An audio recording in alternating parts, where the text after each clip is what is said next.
When you think of business, think no more, think Business Day. I know that Business Day television will go places. It is the next big thing that will happen to the Nigerian media sector without a shade of doubt.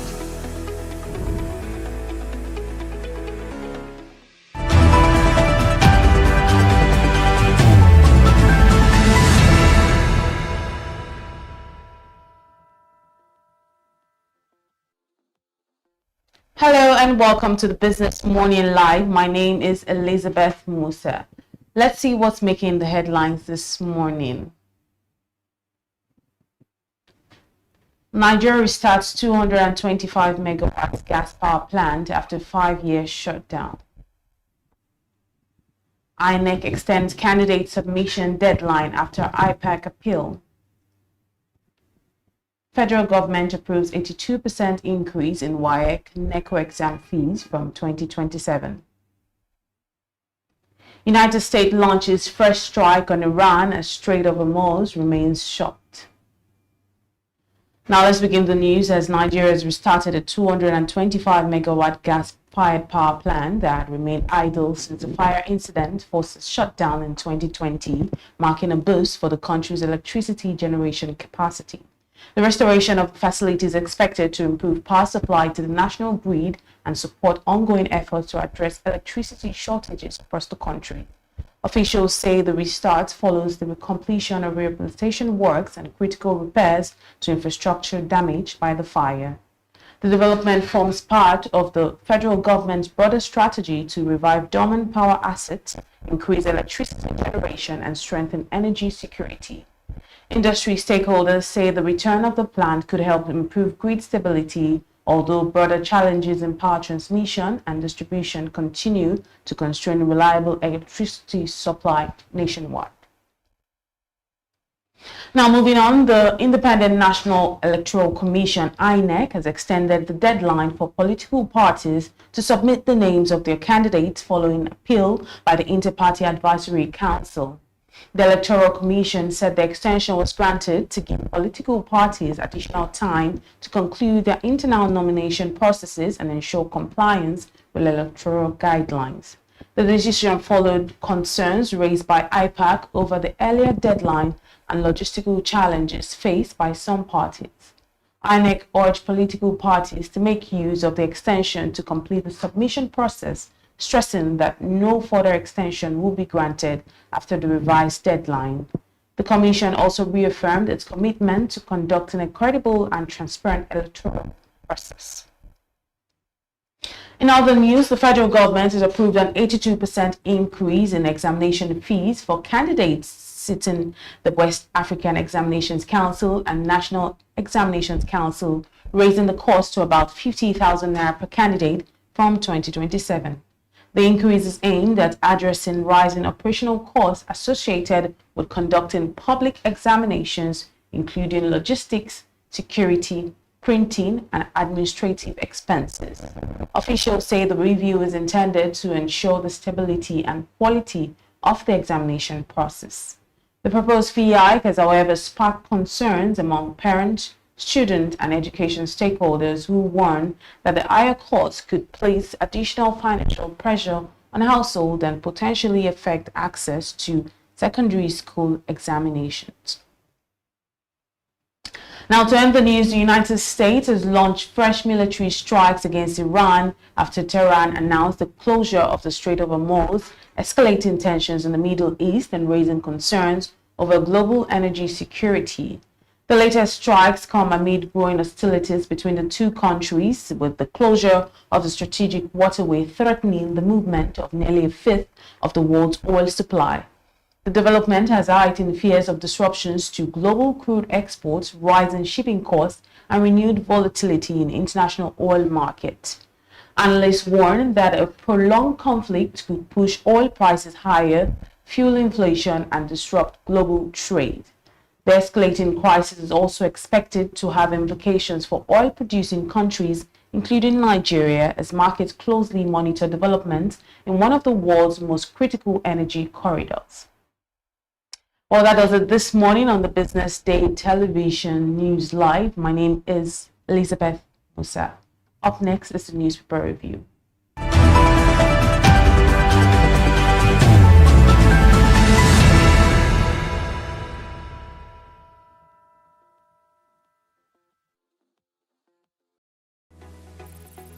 As Nigeria stands at a critical turning point, we move beyond the conversation of mere survival. This year, Business Day presents the 2026 edition of the CEO Forum, themed From Stability to Shared Prosperity. Join the nation's most influential CEOs, policymakers, and business leaders with keynote insights from Taiwo Oyedele, the Minister of Finance and Coordinating Minister of the Economy, and the Central Bank Governor, Olayemi Kadoso, alongside a powerful lineup of voices shaping Nigeria's economic future. Happening on the 16th of July 2026 here in Lagos.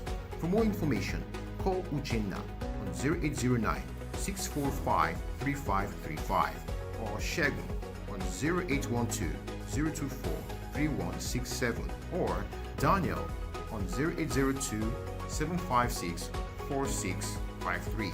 This is not just a conference.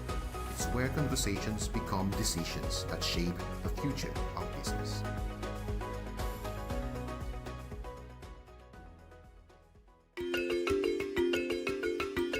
Pleasure of welcoming great supporters and friends from INMA. He's the president, and then of course L. Wilkinson, and then Dorin is heading the work in Africa.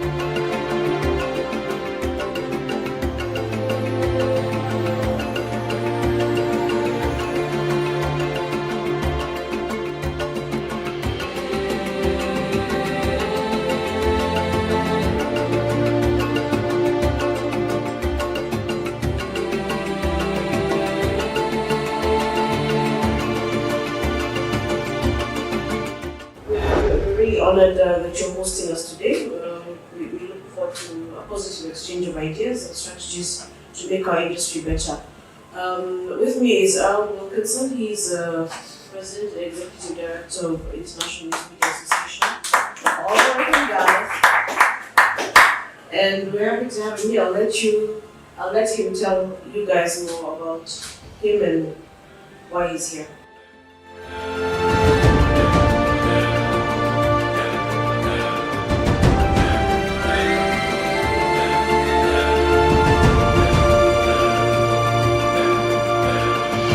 I would leave you with the idea about Business Day.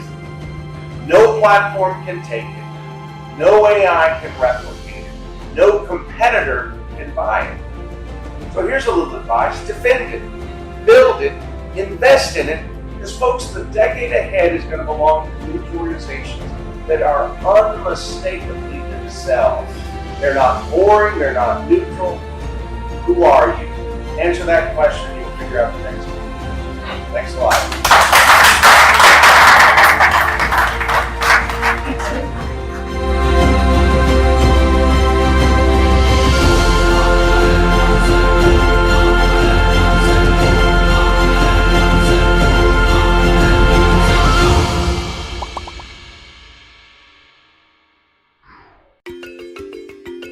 For 25 years, Business Day has delivered credible journalism, intelligent analysis, and decision-shaping insights to Nigeria and Africa's business community.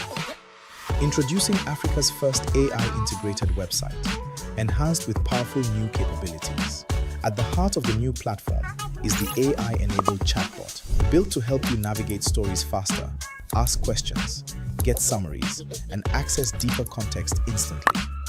Text-to-speech functionality, allowing you to listen to articles on the go. The Murtala Muhammad International Airport, Lagos, has recorded an 11.8% growth in air traffic. Whether you're commuting, driving, or multitasking, Business Day now moves with you. And with our new language translation feature, our journalism becomes even more accessible. You can select your preferred language, thereby expanding reach across diverse audiences in Nigeria, Africa, and beyond. This innovation reinforces our commitment to being not just a news platform, but also a smart, accessible, and future-ready business intelligence hub.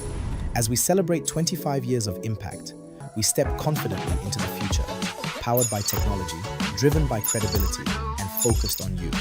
Visit the new Business Day website today and experience the future of news.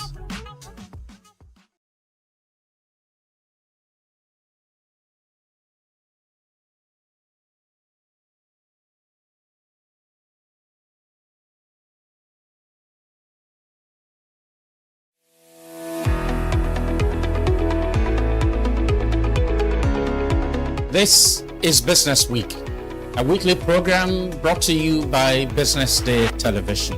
And we're live from Lagos, the nation's commercial capital, bringing you the latest insight into the stories that matter for business and the economy.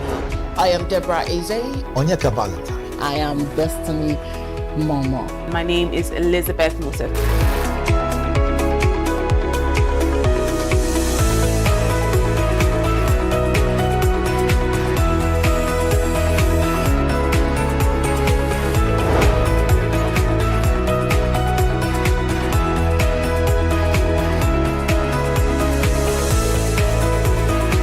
When you think of business, think no more, think Business Day. I know that Business Day television will go places. It is the next big thing that will happen to the Nigerian media sector without a shade of doubt.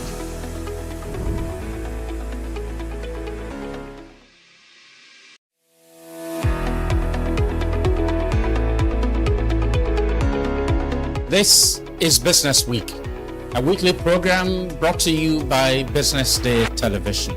And we're live from Lagos, the nation's commercial capital, bringing you the latest insight into the stories that matter for business and the economy. I am Deborah Eze. Onyeka Valentine. I am Destiny Momo. My name is Elizabeth Musa.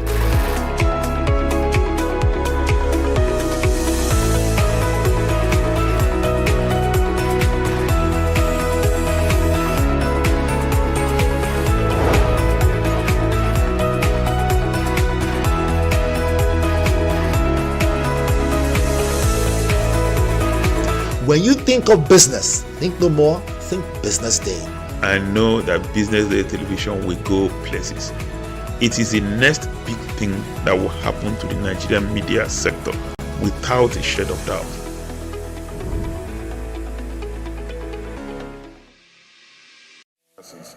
The Senate accordingly resolves to 1.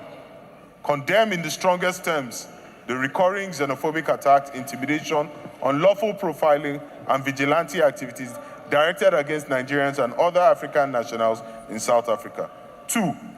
Urge the federal government through the Ministry of Foreign Affairs, the Nigerian High Commission in South Africa, to obtain written assurances from the South African government regarding the protection of Nigerians following the expiration of the deadline of 30th of June 2026, and to demand the arrest and prosecution of persons responsible for violence, intimidation, looting, or unlawful immigration enforcement. 3. Also urge the Ministry of Foreign Affairs, the Nigerians in Diaspora Commission, and the Nigerian High Commission to strengthen emergency consular arrangements and establish a verified register of Nigerians who have suffered death, injury, displacement, unlawful detention, or loss of business and property for legal redress, restitution, and compensation. 4. Other urge the federal government to engage other affected African countries and the relevant organs of the African Union in establishing an effective early warning and accountability mechanism for preventing xenophobic violence and protecting African migrants. And direct the Committees on Foreign Affairs, Diaspora and Non-Governmental Institutions to review the implementation of the resolution of the 5th of May 2026 and previous Nigeria-South Africa bilateral commitments and report to the Senate within 2 legislative weeks on the measures taken, assurances obtained, and outstanding actions required. I so move, Mr. President. South Africa used to be very close to Nigeria, and I remember all the good things we have done to that country. First, I would like to thank President Bola Tinubu through the Ministry of Foreign Affairs in bringing back our citizens in South Africa. What is happening in South Africa is least expected that upon Nigerian money, Nigerian blood, everything put into South Africa was in excess of $15 billion. And they're treating Nigerians like this. I want us also to continue playing in the path of caution by still engaging them to demand that they must look after all Nigerian assets damaged in South Africa and pay. South African businesses in Nigeria, like MTN, MultiChoice, etc., should be nationalized and the proceeds/shares be used to pay Nigerians and Nigerian businesses who have suffered losses in the xenophobic attack in South Africa. The additional prayer is that the President and Commander-in-Chief of the Nigerian Armed Forces should be directed, coming from the affects law-making body, that if this xenophobic attack continues and the killings of Nigeria continues, he should initiate a move to sever diplomatic relationship with South Africa. I so move. The following comments by a South African minister to the effect that compensation will not be paid to those Nigerians whose properties were looted, shop burnt, and even life taken, but the government of Nigeria reciprocate by appropriating the profit accruing from South Africa shares in all South African companies in Nigeria, including their banks, IBCT, that the money be seized and used to pay Nigerians. Take into account that this decision to give Nigerians June 30th as deadline was taken by a mob and respected by the government of South Africa. So we can't allow our people to come, we take taxpayers' money to pay compensation when South Africa investment and profit is being taken away. I urge that the profit be appropriated and use it to settle those who have been brutally destroyed, business burnt, life lost. Thank you. This does not require any further investigation because the facts are self-evident. Thank you very much. A month ago, at this Senate, under your leadership, we took a decision that the issue be investigated by Foreign Affairs. You even suggested, your leadership, that we should send people to South Africa. So it doesn't mean that our decision must coincide with your opinion, with profound respect. Okay, what we do, you want we us tell to be the committee until the people are killed. Senator Shobali, when one man monopolize madness, there can be no peace. Okay, Chairman Committee, so that we can take decisive action on this matter. Chairman, is there any member of Foreign Affairs Committee here? Okay. Yes, I'm here. So 2 weeks. Chairman, Foreign Affairs Committee. Mr. Chairman, Foreign Affairs Committee. Chairman, Foreign Affairs. Chairman, Foreign Affairs. Please, we would like you to table your report in respect to what is happening. This xenophobic attack against Nigerians and other nationals in South Africa. We would like to have that information so that we can take action on the matter. So we give you 2 weeks to submit your report. So thank you, Senator Shobale, for showing understanding. And let me commend everyone that contributed to this debate. And I want to tell you that it is known to all that the government of Nigeria is doing very well through the Minister of Foreign Affairs and also the Diaspora Commission to take care of those that have been affected by this heinous act by those who are perpetrated in South Africa. So the government of Nigeria is doing very well in this regard. Senator Dingi, as an opposition senator, said Nigerian government is not doing well of that. We are doing well. We are doing well. What you said is to add more, to give more attention to what is going on. But the government is doing very, very well. And I can assure you that they are always in touch with our citizens in South Africa on a daily basis. So thank you very much. And we hope the South African government will listen and try to look inwards on how to deal with this matter, allowing talks in the name of protest to harass, steal loot people's property should not be allowed.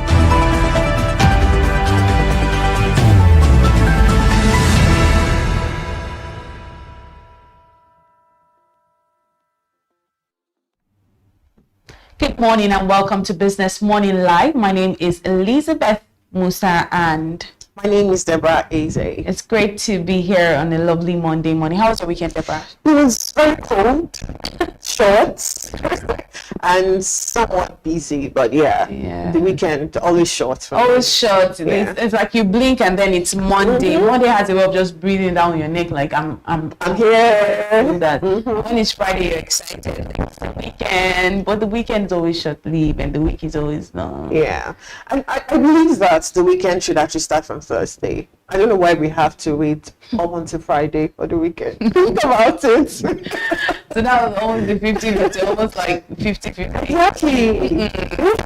Think about it. Weekend is supposed to just be that short, Enjoyment is always... It's not working anymore. It's not working anymore. Look, are we going to change the order of the world? We should. Right, let's see what we have on the front page of the paper this morning. Of course, as always on Business Morning Live, we'll definitely see what we have on the front page of the paper, starting off with the Business Day paper, and we'll go to the Punch, we'll go to Vanguard, number of Nigerian national dailies, and then of course the cartoon of the day is where we always peak, and then we'll check out the Business Morning Live conversations with Deborah.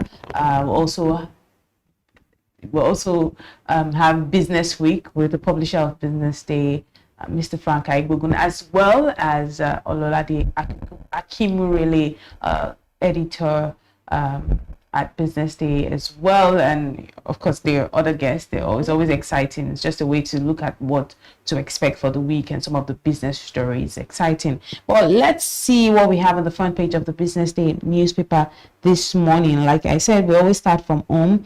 Today, 13th of July, the big story says, Nigerian universities join corporate exodus from national grid. That's one of the stories on the top side. And then in the middle, big story says, fresh Gulf tensions dim hopes of clearing Nigeria's port container backlog. And talking about the Strait of Hormuz, U.S. launches fresh Iran strikes as Tehran declares Hormuz closed. And there's a story here. It says, Kwaranga leads high-level NGX CSCS delegation to meet FCSC Russell in London. And on some news on page 31, it says 3 years on, productivity questions dog 10th National Assembly. But I want to start with electricity because it's a good place to start, because everyone needs electricity. Now, when you see Nigerian universities joining this corporate exodus from the national grid, it says a lot about our electricity sector. We've seen a number of companies, corporate, and dumping the national grid and moving to solar, other means, other forms of electricity. Yeah. And now we're seeing the Nigerian universities also. I do hope that this in some way will, when we see big corporate, big companies like this moving away from national grid, that tells me that, yes, as sad as it is, it shows the failing nature of the national grid. But also, I'm like, okay, maybe this will mean that homes can now enjoy better power supply, because if the people that it's like taking more of the power are now getting off, then maybe this will mean that the small houses, small businesses can enjoy electricity. But I'm not even seeing that still. But maybe with Nigerian universities, because Nigerian universities are a lot. So if we have that massive move away from the national grid, maybe this will now mean that maybe this is good news for us. I mean, even our Aso Rock also is off the national grid. So maybe this is good news for us. I don't know what you think. Is it really? I don't really think it's good news. So let's see it this way. Maybe consumption of power is actually not the problem of the national grid. Because like you said, if it's consumption, all of these industries that are moving away from it, we would have seen better power supply. So I really don't think it has anything to do with consumption, but rather the the bodies that are actually in charge of the national grid, everything around the national grid, both the distribution and the consumption, actually, it's not well in place. I think that's just where the problem is. It's not with the consumers that are actually like the issue, because like everyone that I know now relies on solar. Every person that I know have, you know, even there's a brand now that actually has like a portable solar that you can just, you know, mount in your house, and you don't have to think about, you know, the power supply. So if everyone, both the middle class that is no more, is actually like moving into other generation of electricity, why are we not seeing any change? So I really don't think it's the consumption. Right. I'm really weak, because it's really sad that for how many years, you know, of my life, we've always had this talk of electricity, Nigeria's power sector failure, Nigeria's, and you wish, you hope, and that you'd actually see a change. Because if we have other African countries, Nigeria is supposed to be the African giant, supposedly, and that's why they're always making mockery of us, because it's like, you say you're the African giant of Africa, but something as basic as electricity, because electricity is just so basic. Benin Republic has 24/7 electricity, and we supply them. And I still don't understand it. People try to explain the dynamics to me, but I don't know how to understand, because I've tried. You know, there's some conversations I'm like trying to understand. It just makes no sense, because I feel like I'm trying to make excuses for what shouldn't be. But we need to get it right in the power sector. Honestly, my hope is that with this movement, right, from as crazy as it is that they have to move because of the failing nature of national grid, then my hope, I always like to see the good side of things. My hope is that then it means the household will enjoy power supply. Right. That's my only hope. But let's move on and talk about Nigeria's port container backlog and the fresh Gulf tensions dimming hopes of clearing this port container backlog. That's also something that we're seeing with all of these tensions that we're seing here and there. But I think that we have someone joining us, our favorite in-house analyst, Mohammed Akonji, is joining us virtually. Do we have Mohammed? Right, we don't have Mohammed yet, but I know he intends to join us.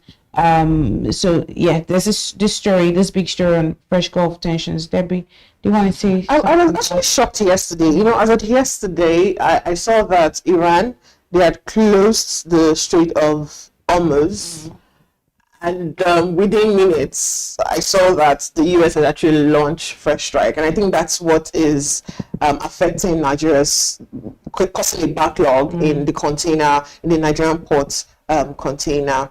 I really don't understand. I hope Mo joins us, because I really don't understand the politics behind this Iran and the US war anymore. Because 1 minute it's like, okay, we've actually signed the peace deal, we are good, and the next minute they're actually both behaving like women. Let me put it that way, because as the woman, you wake up and then you're feeling a certain type of way, and the next minute, you know, you're all over the place. Exactly.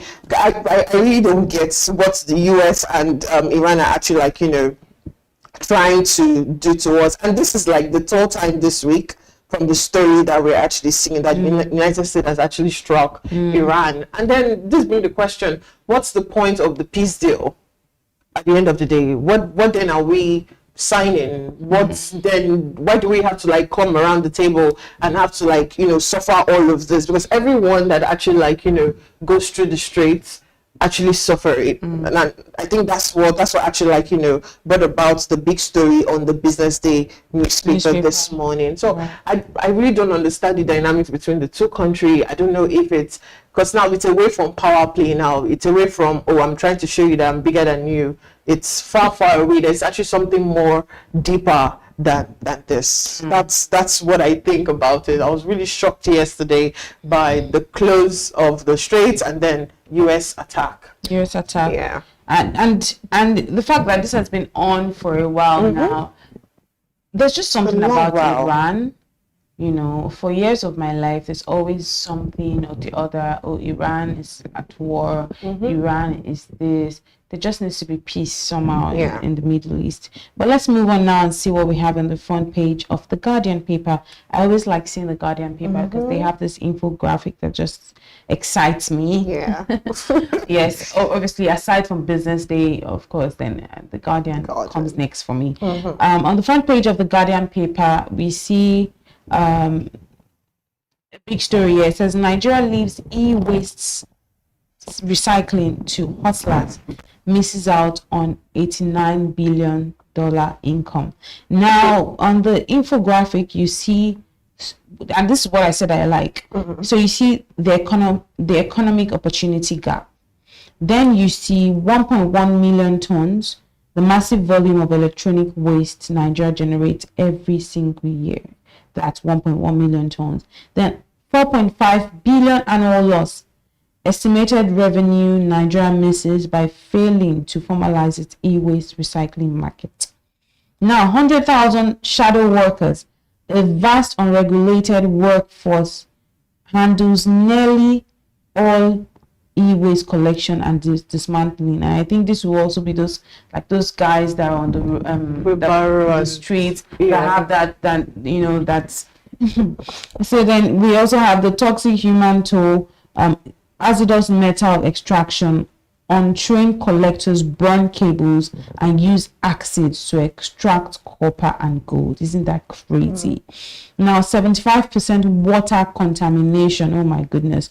Most groundwater near Lagos e-waste dump site is now unfit for human consumption. My goodness. Look, I'm even so worried and concerned reading this because this is the water we drink. Finally, severe health crisis. It says toxic exposure triggers cancer, respiratory failure, and permanent DNA damage. And this is the water we are drinking. Because how many people, even people that buy sachet water, which is the most common source of drinking water for most Nigerians, I don't even know the places that this sachet water comes from. You know, most of these places are like backyard producers that they just produce it. So you can't even trust the source of the water that you're drinking. And with this new report that we're seeing about e-waste recycling and how it's also contaminating water by 75%, then that means that almost half of Lagosians, or more than half, is drinking contaminated water. I think we have is exposed to toxic crisis. It's just ridiculous, honestly. But we have more, right? Mohammed, it's nice that you joined us this morning. Thank you very much for joining us. Mo, do we have you? If we have you, say hello to us. Good morning, Elizabeth. Okay, host, are you too okay? Yes. Good morning, people in the house. So sorry I couldn't put on my video. Where I am is not such a comfortable place to put on my video. I'm sorry. But can you hear me? Yes, we can hear you. It's fine. Thank you so much for joining us. Let's do this. So sorry about that. Good morning. How was the weekend? It was great. Thank you, Mohammed. Mohammed, we're looking at the front page of the Guardian paper. We already saw what we had on the front page of the Business Day paper. And on the front page of the Guardian paper, this is a striking story that's caught our attention. The big story, which talks about Nigeria leaving e-waste recycling to hustlers and missing out on $89 billion income. Also talking about the economic gap and some of the toxic human toll that this is having on Nigerians. You know, it talked about 1.1 million tons of massive electronic waste Nigeria generating every single year, 1.1 million tons, 4.5 billion in annual losses, with an estimated revenue of Nigeria missing by failing to formalize its e-waste recycling format. Also 100,000 shadow workers, all those, I don't know what they call them, but I think there's a local name they're called. And then it also speaks of the toxic human toll that this e-waste presents for Nigerians. Speaking about the hazardous metal extraction of untrained collectors burning cables and using acid to extract copper and gold, and 75% water contamination, which means that more than half of Nigerians will be drinking contaminated water. And then the health crisis, we're talking about cancer, we're talking about DNA damage, we're talking about respiratory failure and all of that stuff. Mo, is this a story that you want to chime into?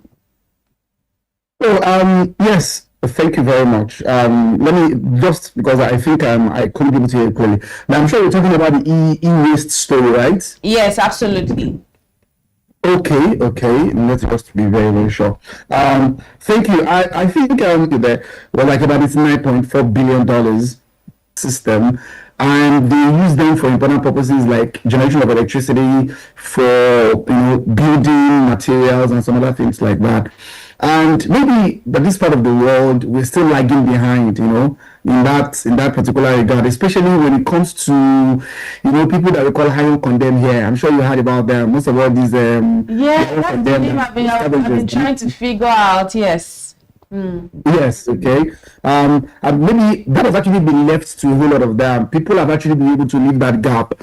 And if you see, in fact, there is one particular one here around my estate. They used to call the place Aboki Garden or something, where most of what these iron pickers, most of all these pickers tend to be able to deposit their things too.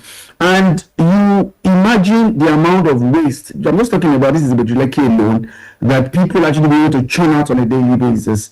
And the economic potential that is there for most of all these what can I call them? The people that deposit it to, the person that receives the deposit. But I remember sometimes when you wanted to buy some things, maybe you wanted to buy a plank, you wanted to buy a higher board or something, you go there and use some of this. But the question I'm actually asking is, it appears that you actually leave that particular gap, just like you said, the recycling have actually been less to less. But this main story here is maybe it's right time the government needs to be able to look at that. An $89 billion industry is something that should not be left on the table. It is an important thing that we need to be able to, jump on and see how we can be able to take how Nigerians, maybe if you formalize it, if you can be able to formalize that will go a long way in actually contributing to the economic trajectory of the nation. Absolutely. And still on the Guardian front page this morning, there are a number of stories, but I'm just going to mention a few and see which of them catches your fancy before we wrap up on the newspaper. It says Trump's new Africa envoy visits Nigeria and presents new migration deal. That's on page 3 of the Guardian. And on page 3 still, it says Oye decries doctor-patient ratio gaps, widening infrastructure deficit. That's something that a conversation that's been on for a while now. And on page 2 says Dangote cracks down on illegal haulage, offers 500,000 naira reward for whistleblowers. Is that enough? I don't know. But then on the bottom side it says terrorists kill 9 Plateau family members, 18 in Benue attack. And on page 7 says Atiku Nance Ford proposed 50,000 naira WAEC NECO fees hike. And PFIPC, police arraign Adeyemi tomorrow as pressure mounts on Senate ICPC. And speaking of accountability, on the editorial page says let accountability prevail in probe of NNPCL's 210 trillion naira shortfall. And 2027 elections, Igbo leaders raise concerns over suppression of opposition. Those are some of the stories on the front page of the Guardian newspaper this morning. Mo, is there any one of this story that catches your fancy? Thank you, Elizabeth. I think the first will be the story that broke yesterday. NECO and WAEC, planning to hike their fees. Of course, the development story, they've actually been able to provide reasons why there will be a need for them to be able to hike it. And what maybe that actually needed to actually be done in that regard. I have not been able to, jump on that particular story and see the media reason what they provided, but I'm sure that it's been generating debate. They've actually been, the optics have actually been right. And one of the presidential candidates there that we see is former Vice President Atiku Abubakar, who also jumped on it, and the National Association of Nigerian Students. And I'm sure people are actually faulting this proposal. just like we said, has not been formalized yet. They provided their reasons. I have not been able to get a very good hang of the reason why they wanted to be able to do this. But I think at this point in time, we understand that he said if you think education is costly, try ignorance, but at the same time, we need to be able to put human face to it. The second I would like to talk about, I think, is about the terrorist issue as well. Plateau State and Benue. We heard about the renewed attack, reprisals attack here and there across Benue and Plateau State again. Of course, these two places, I mean, they have become a flashpoint, time immemorial, and every now and then you hear about, attacks. But here, I mean, we're able to pin it down that the major source or the causative factor or the major driver of this particular crisis is issue about FEMA headers. Because from the report that emanated yesterday was an attack in Benue was as a result of the head of the MACBAN, the Cattle Breed Association, head that was killed about 3 weeks ago in Benue. Then some people reprised about the attack. They came back to attack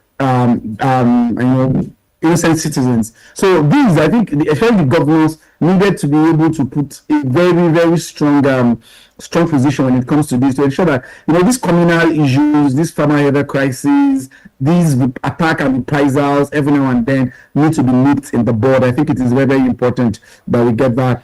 And I think my last story there will actually be about Trump. The new African envoy that was just announced recently is expected to be able to visit Nigeria today, and we see that will actually be able to help us to strengthen the Nigeria-US bilateral relation further.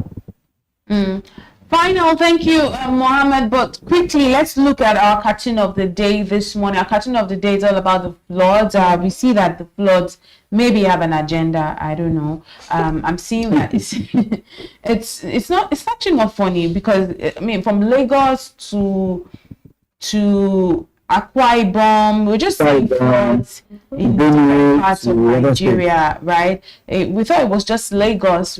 At some point, people thought it was just the island, but the places on the mainland are also experiencing flood. And then now beyond Lagos, we're seeing floods in different parts. We're even seeing floods in other parts of the world, which is quite crazy. And I'm wondering, really, does this flood have an agenda? I think that's really what the cartoon of the day is showing today. We see, Debbie, do you want to take the cartoon?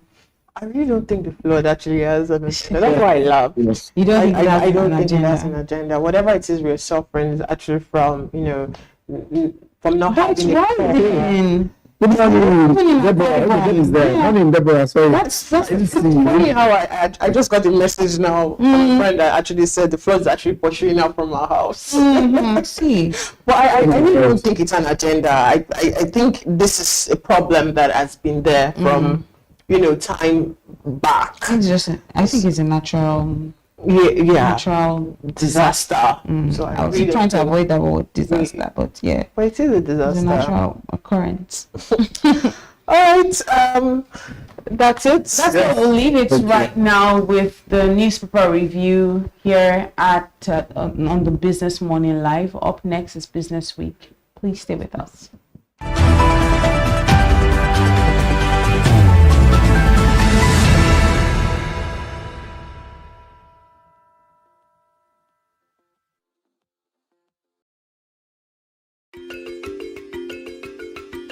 Pleasure of welcoming great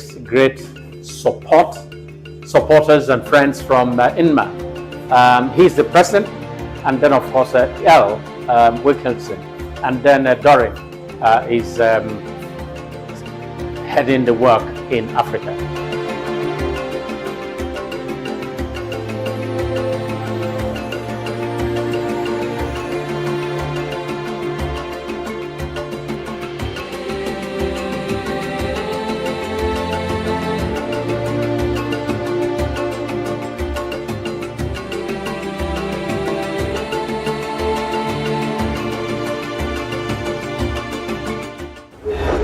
Honored that you're hosting us today.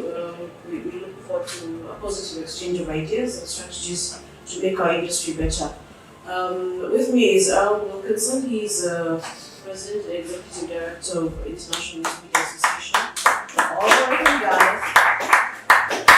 and we're happy to have him here. I'll let him tell you guys more about him and why he's here.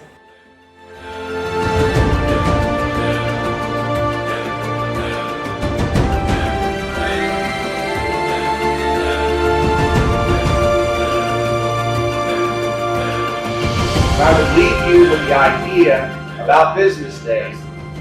No platform can take it. No AI can replicate it. No competitor can buy it. So here's a little advice. Defend it. Build it. Invest in it. Because folks, the decade ahead is going to belong to news organizations that are unmistakably themselves. They're not boring. They're not neutral. Who are you? Answer that question. You'll figure out the next one. Thanks a lot.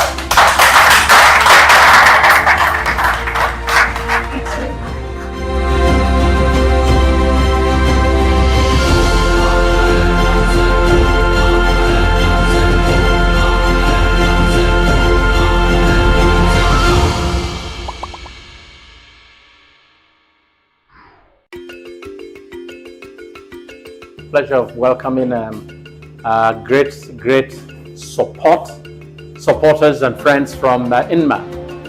He's the president, and then of course L. Wilkinson, and then Dorin is heading the work in Africa.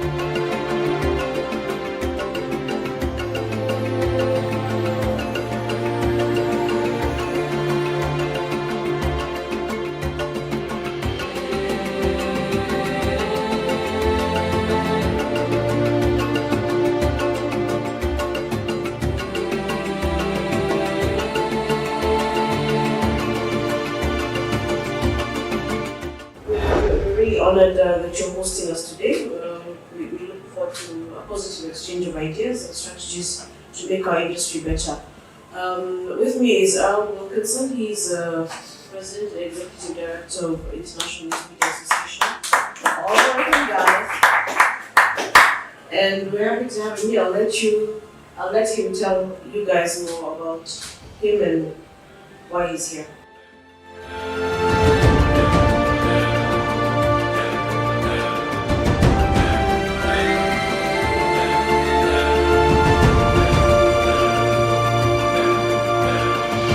I would leave you with the idea about business days. No platform can take it. No AI can replicate it. No competitor can buy it. So here's a little advice. Defend it. Build it. Invest in it. Because folks, the decade ahead is going to belong to news organizations that are unmistakably themselves.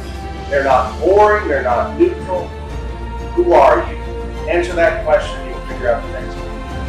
Thanks a lot.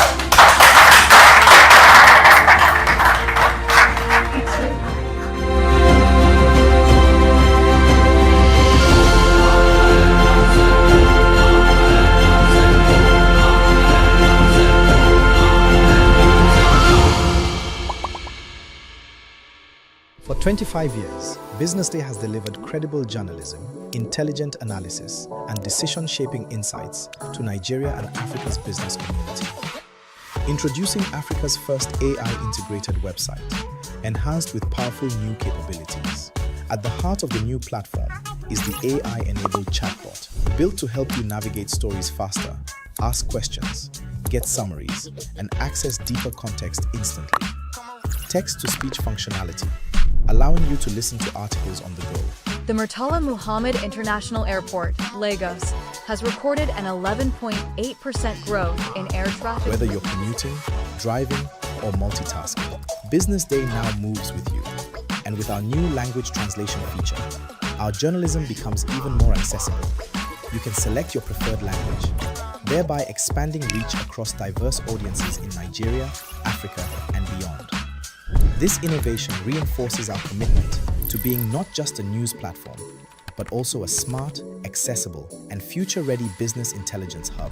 As we celebrate 25 years of impact, we step confidently into the future, powered by technology, driven by credibility, and focused on you.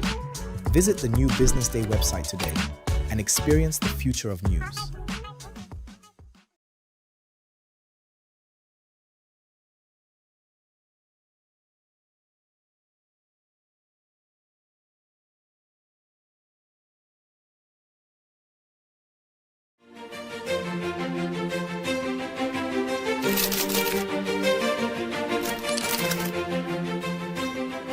I am, of course, a great admirer of the impeccable credibility, professionalism, and business savviness of BusinessDay. If you really mean business in Nigeria, start your day with BusinessDay.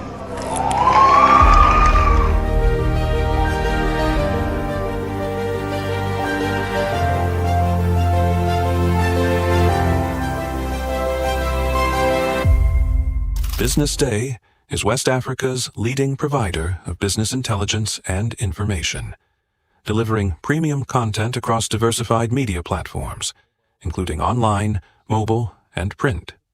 Since its inception in 2001 with a weekly newspaper production, BusinessDay has expanded its reach to provide exclusive content accessible through print, mobile, and online channels. At BusinessDay, our mission is clear: to be the foremost provider of business and financial content, empowering readers to make informed decisions in Nigeria and Africa.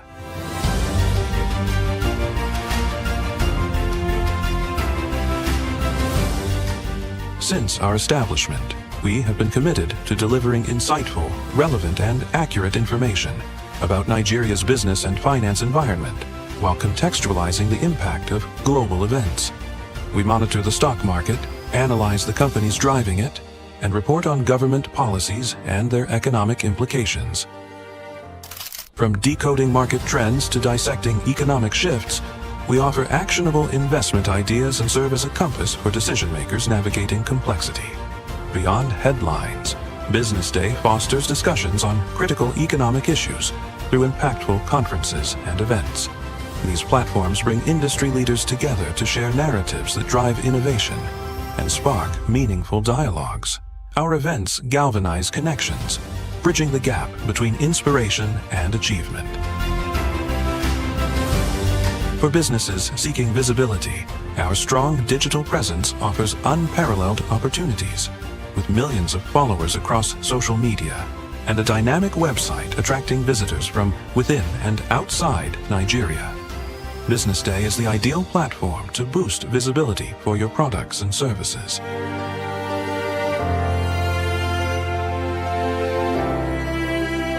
If you're looking for in-depth analysis and expert opinions on Nigeria and Africa's business landscape, BusinessDay is your guide.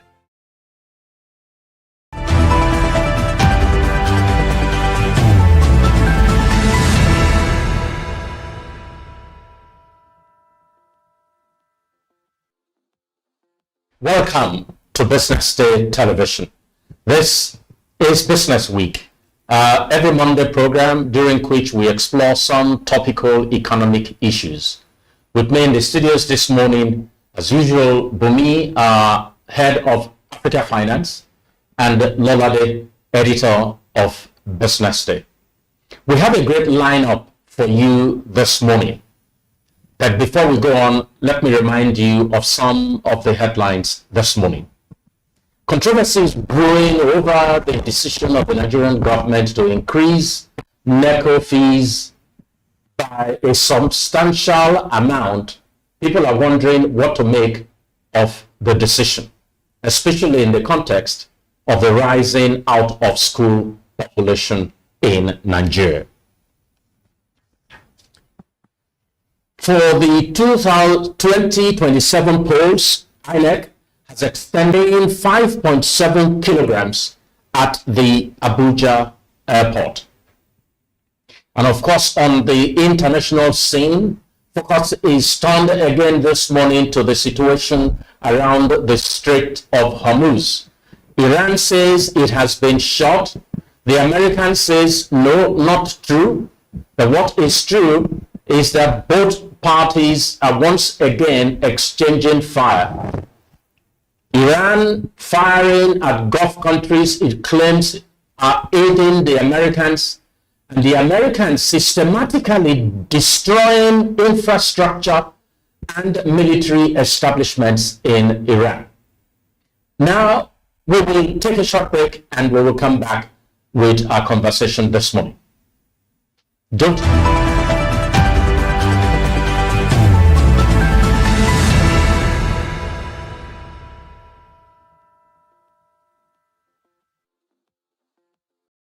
Welcome again. This is Business Day Television, and the program you're watching is Business Week. Now, we will start our conversation this morning by exploring the matter of the lithium processing plant that Nigeria has opened. Gradually, Nigeria is joining the nations reputed for mining around the world. And so today we want to ask, what is the opening of a lithium mining processing plant? What does it mean for the Nigerian economy? Lola, perhaps you want to take the first shot at this. Yeah, I mean, it's a positive development, we must say first, to get that out of the way. We're talking about a $250 million plant here, a lithium processing plant that's been set up in Nasarawa State and has been backed by Chinese investors largely. You know, you see a lot of Chinese activity when it comes to mining in Africa now. So it's, and of course the production capacity, it can refine 6,000 metric tons of lithium ore daily. So that's huge, right? In terms of just what it does, it's created about 1,000 jobs. So, but I mean, for me, I think it's a good thing that Nigeria is really positioning to attract a lot of foreign direct investment in the mining sector. Because of course we know that lithium, you know, is now fondly called as white gold, right? It's really catching on, you know, all the usefulness, I mean, everything that you can get out of that in terms of, you know, batteries, EVs, especially now that you see the transition to clean energy. So yeah, so that's really well sought out for right now. Nigeria is well positioned to attract that because of course Nigeria also accounts for one of the largest deposits of lithium in Africa. I think we're second after Zimbabwe. Zimbabwe should be the largest. You know, so this is good. Foreign direct investment. Nasarawa State totally last year attracted about $500 million inclusive of this, even though the plant was only just commissioned in July. So I mean, of course, it creates a lot of jobs for Nigeria, as well as just positions us for even attracting more foreign direct investment. Well, thank you. Let's look at some more germane issues around this. How is this? What's the ownership of the plant? Yeah. So how's it going to be run? How? What are the assurances that we don't hear of a closure 1 month or 2 months down the road, and by the time you know it, it becomes a white paper? Yeah. Hopefully that doesn't happen. So it's almost like a JV with you know, the Nasarawa State government and the Chinese investors, but I think it's majorly funded by the Chinese investors, of course, Julin and Kang Max, those two Chinese firms. And they'll be run and managed by the Chinese. Yes. So you've got some Chinese engineers already operating the plant. Yes. Okay. Sorry, one more thing to add. Why lithium? Like, why are they coming now? Let me actually say something that I noticed in pattern. So we talked about Zimbabwe is the biggest producer of lithium. Yeah, they have the largest lithium deposits. So they did something in February. They banned the export of lithium. So because of that, they could no longer. They only banned the export of raw lithium. They did. But what they actually did, that when they did that, because Zimbabwe actually supplies close to 15% of total lithium to China.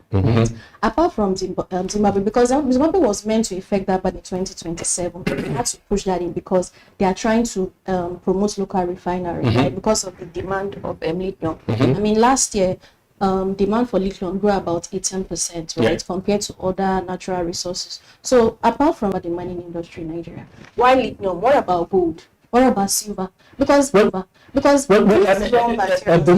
going to force investors into any process? It's for government to create incentive. But whatever is happening in Nigeria and happening in Zimbabwe is the same trend. And Nigeria didn't have to ban the export of lithium to attract this investment. In Zimbabwe, they had to do that. But the end result is the same thing. And what's the end result? Is to multiply value, domesticate value, so that our export of lithium would be in process form that will attract more value. It's the same thing here, and it's the same thing in Zimbabwe.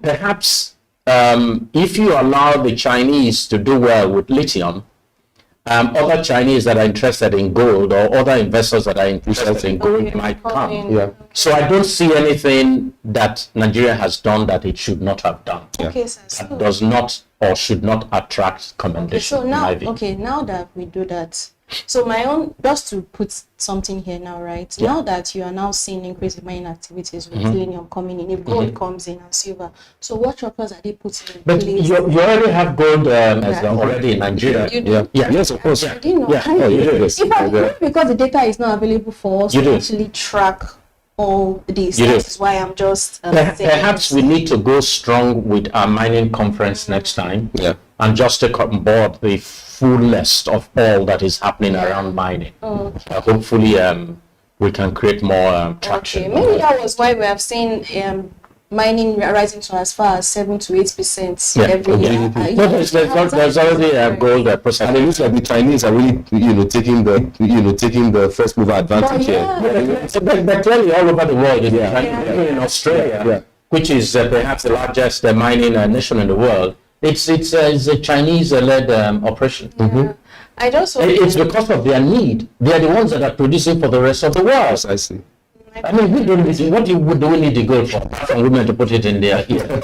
I mean, so the Chinese are the ones who need it as industrial input. Yeah. Yeah. No, but you talk about gold. I mean, if you look at the impact that has had on the South African economy, for instance, then Ghana as well. Ghana as well. It will take a while for us to get to that scale. Given that we're only just starting. Yeah. But my own worry is how efficient is our transportation system. I mean, we've talked about how manufacturing needs reliable power.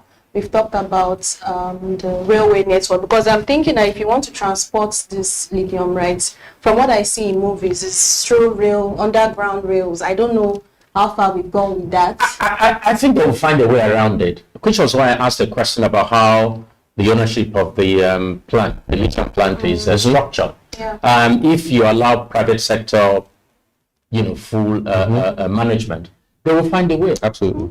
To transport, to export, and to extract. Just like Dangote found a way for his refinery. Precisely. Who built road for Dangote? Nobody. Nobody. Who bought trucks for Dangote? Nobody. The Chinese will do the same. I have absolutely no doubt about that. I think for me the point to be made is we are late entrants into mining. We are finding a good path, hopefully a path that is different from our path with oil, crude oil, which has been more of a disaster than of anything. And our hope is that gold does not follow the same. I mean, lithium and other mineral mining does not follow in the same track. These are natural endowments for nations, and endowments are meant to propel growth in nations. Oil hasn't been such a propeller of growth for Nigeria because of deep-seated corruption and mismanagement. But we must commend the Minister of Mining, Dele Alake, who, when he was appointed, people wondered why not appoint him to the Ministry of Information. But Dele is a strong hand in anything you place him, and what has happened in mining for me is a testament of his astuteness in management. We reported 2 weeks ago about the large mineral find, so significant progress that we have made. We have a minister that has the confidence of the president, and a minister who has his head in the right place. So we should expect a lot more of this happening in the years ahead. I know that it's already election time, so God helps us. Anyway, good omen for not just Nigeria, for Africa. Going beyond the export of raw minerals to refining and export of processed minerals, so that we can keep more value in Nigeria, and of course grow the economies of Africa better than we have done in the past. Any final thoughts before we move on to our next matter, Lolade and Jebui? I mean, for me, I think it's just still hit a little bit on the fact that this is positive, that we're moving beyond just exporting raw materials, and we're trying to see how we can add. I mean, that conversation has lasted for many years, that how does Nigeria ensure that it's not just a primary exporter of raw commodities, but you're able to add value to that. So that's really good. I mean, I'm comforted by that. I'm looking forward to seeing just how much the solid mineral sector can contribute to GDP in the years to come.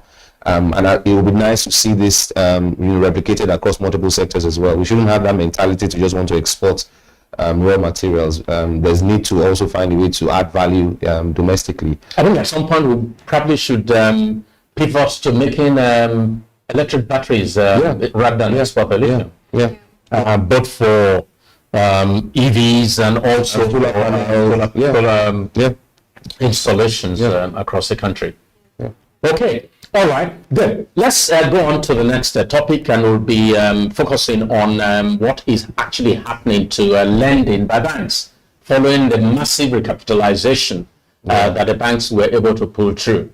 There isn't any data to suggest that accumulation of capital is feeding into commercial lending by the banks. Yeah, I mean, we put out a story last week, and it was very well read. We got a lot of engagement, people just asking questions about what's happening really.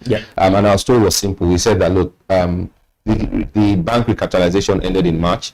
The banks were able to raise over 4 trillion naira. So you have bigger banks now with more liquidity, right? But guess what? Credit to the private sector in May, it grew by 0.8%, but obviously, we track the pace of growth here. So if you compare the pace of that growth to previous months, it's even slower than you've had in the last 12 years. So that's ridiculous, right?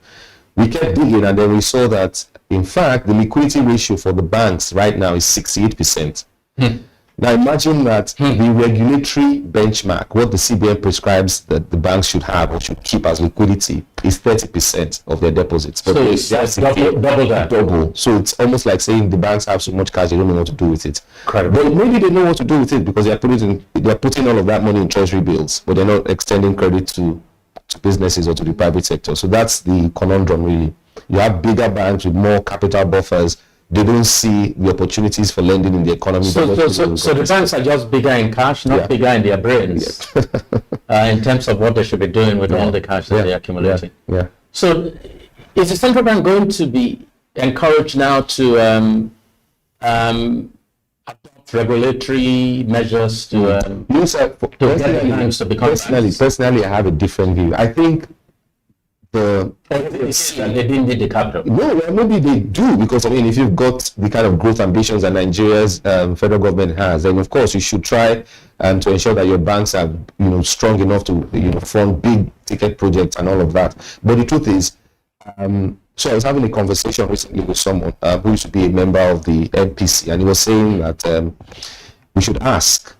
So now, yes, the banks have more liquidity, but how many bankable projects do you have in Nigeria that the banks can fund?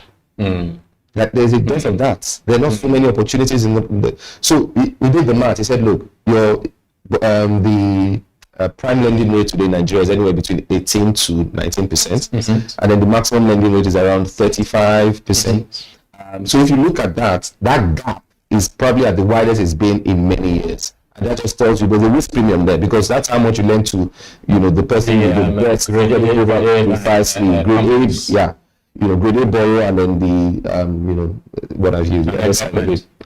So, I mean, the problem really is not with the banks entirely. Maybe they can, do more in terms of just pricing risk more appropriately. We still hear about stories of multiple business owners with very decent business models that get turned away by banks, and they go somewhere else, they get funding, and they do well, right? So you've got that case here, but there's still so much for the federal government to do in terms of just creating opportunities for funds to flow, for bank credit to flow into the economy, into the private sector. But you're not really seeing that.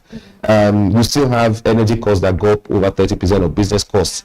I can't believe that in 2026, Nigeria, we're still talking about stable power and all of that. Even when people like, countries like Ivory Coast, they fixed that many, some years ago. So it's a real problem. The business risk in Nigeria is real. And I think the banks, they don't want a situation where you go to an ATM, you want to withdraw money, and then you get a notification that no, you can't withdraw any cash because your money has been lent to a small business and it hasn't repaid. You won't find that funny, right? So they must still stay true to that responsibility they have, which is to protect depositors' funds, and they can't be reckless in terms of extending credit just for the sake of it. So, go on. So, just to say this now, I mean, we've talked about how the banks now, they are being aggressive to expand, and now maybe that's what they are using part of their profits. But one of the major reasons or major functions of banks to enter the sector, look at Kenya banks, for example, like when you talked about the fact maybe introducing maybe regulations or something to let them, force them to lend. I mean, I actually discovered that, that the Kenya, actually the Central Bank of Kenya actually has a target where commercial banks have to lend to the sector. I mean, last year they gave a target of about $1.15 billion they need to lend. They surpassed that target by actually lending about $2.6 billion. Almost double. I remember I talked about the fact that when they were doing massive rate cut last year, banks like Equity and KCB cut down interest rates immediately. You understand? So that never happens in Nigeria. And these are banks. See, don't talk about, okay, fine, you don't have the capital. These are banks that they even have like a threshold of capital of 3.0 Kenyan shilling billion, right? The tier 1 banks are still able to even meet that, and every year they keep on increasing that target. So what does that tell you? So that is a government that is very aggressive and deliberate to actually ensure that banks lend to the sector. Could it be, because he has a question, what does that tell you? Could it be that our government is overborrowing and driving the private sector from the market, whereas in Kenya, the government is not borrowing as much as we're borrowing, and so the banks have no place to park their cash except perhaps to have. Correct. This is something that we need to explore. Correct. People talked about the paradoxes in the Nigerian economy, where we pursue contrasting policies at the same time. Absolutely.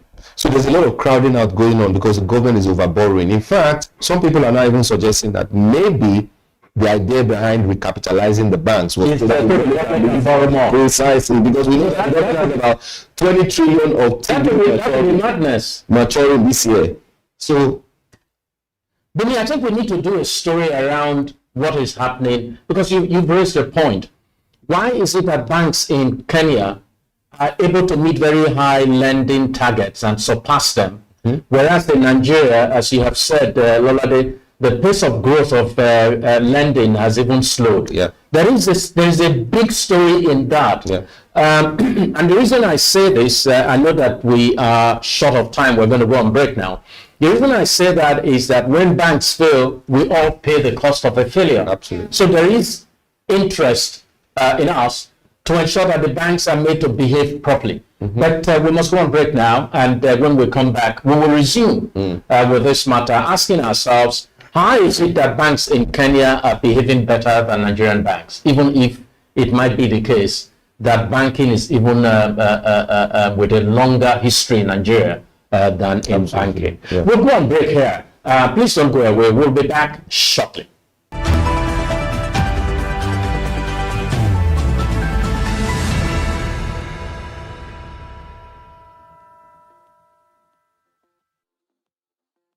For 25 years, BusinessDay has delivered credible journalism, intelligent analysis, and decision-shaping insights to Nigeria and Africa's business community.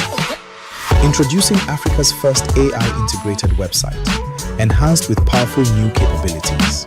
At the heart of the new platform is the AI-enabled chatbot, built to help you navigate stories faster, ask questions, get summaries, and access deeper context instantly. Text-to-speech functionality, allowing you to listen to articles on the go. The Murtala Muhammad International Airport, Lagos, has recorded an 11.8% growth in air traffic. Whether you're commuting, driving, or multitasking, BusinessDay now moves with you. And with our new language translation feature, our journalism becomes even more accessible. You can select your preferred language, thereby expanding reach across diverse audiences in Nigeria, Africa, and beyond. This innovation reinforces our commitment to being not just a news platform, but also a smart, accessible, and future-ready business intelligence hub. As we celebrate 25 years of impact, we step confidently into the future, powered by technology, driven by credibility and focused on you. Visit the new Business Day website today and experience the future of news.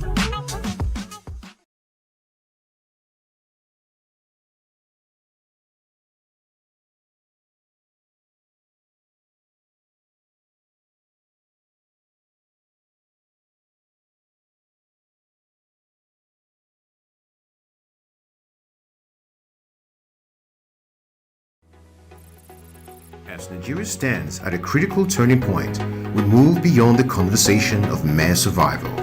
This year, Business Day presents the 2026 edition of the CEO Forum, themed From Stability to Shared Prosperity. Join the nation's most influential CEOs, policymakers, and business leaders with keynote insights from Taiwo Oyedele, the Minister of Finance and Coordinating Minister of the Economy, and the Central Bank Governor, Olayemi Kadoso, alongside a powerful lineup of voices shaping Nigeria's economic future. Happening on the 16th of July 2026 here in Lagos. For more information, call Uchenna on 0809-645-3535 or Shegun on 0812-024-3167 or Daniel on 0802-756-4653. This is not just a conference. It's where conversations become decisions that shape the future of business.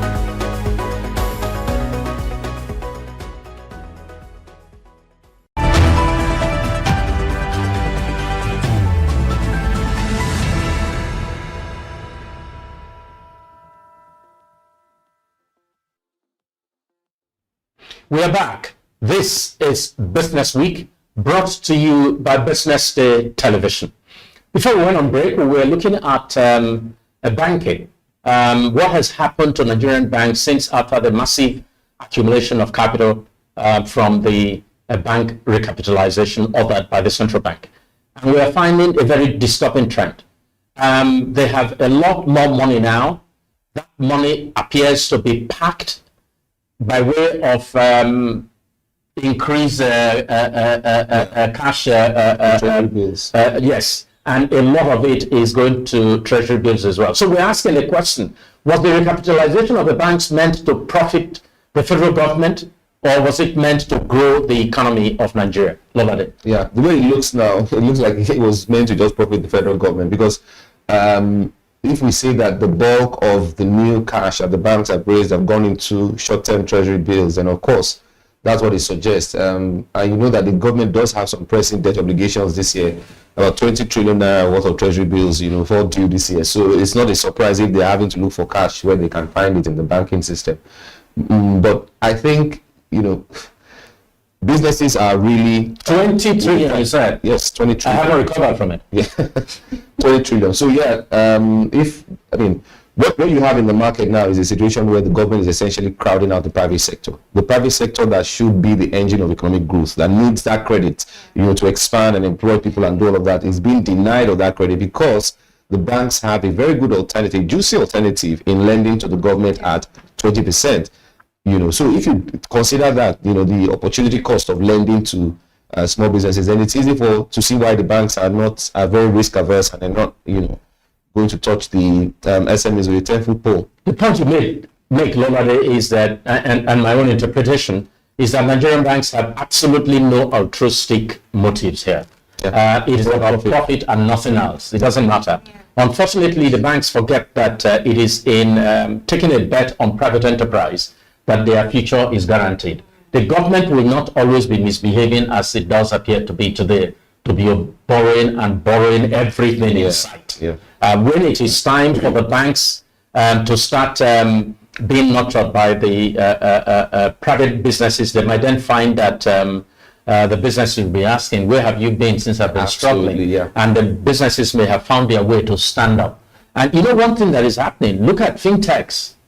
The big technology fintech companies that have grown have mostly grown from foreign capital, rather than using foreign equity capital. Mostly foreign equity, and that's a shame. But let's come to you, Bumi. You have a very interesting perspective about what has happened in Kenya, where the central bank sets ambitious lending targets for the banks. Not only is it that the banks are meeting it, they are surpassing it. So please help us, just tell us about why it is that the Kenyan situation is different from the Nigerian Okay, so situation. from what they've done, right? I mean, for the government to say, okay, fine, banks need to actually lend to the sector and give a target, they actually had to improve the business environment of many businesses. I mean, if you've noticed, major macros, you need to bring down inflation. I mean, inflation rate at single digits, it has been for a long time. Although, and also have the exchange rates, yes, and you know the exchange rate has been stable. Also an important nation. There was a time the IMF was saying that the Kenyan shilling was stubbornly stable, that they were even surprised. And this is interesting because in 2024, the currency depreciated badly. Bloomberg, according to Bloomberg, it was like the worst in like since 1993. It affected them in getting FX, in even getting FDI. So I guess Ruto, I think they say it's coming for second time, I think next year, had to be aggressive to, okay, fine, what can I do to improve the economy, to attract investment? And look at this now, in a space of a year, investment has been to about 38%, right? He's busy trying to grow the economy. So he has a lot of things that he's doing. And what you'd also notice is that there was something that the banks introduced. I mean, I think 10 years ago, the CBK was like, they wanted to prevent foreign participation into the economy, but that team shoot them in the foot.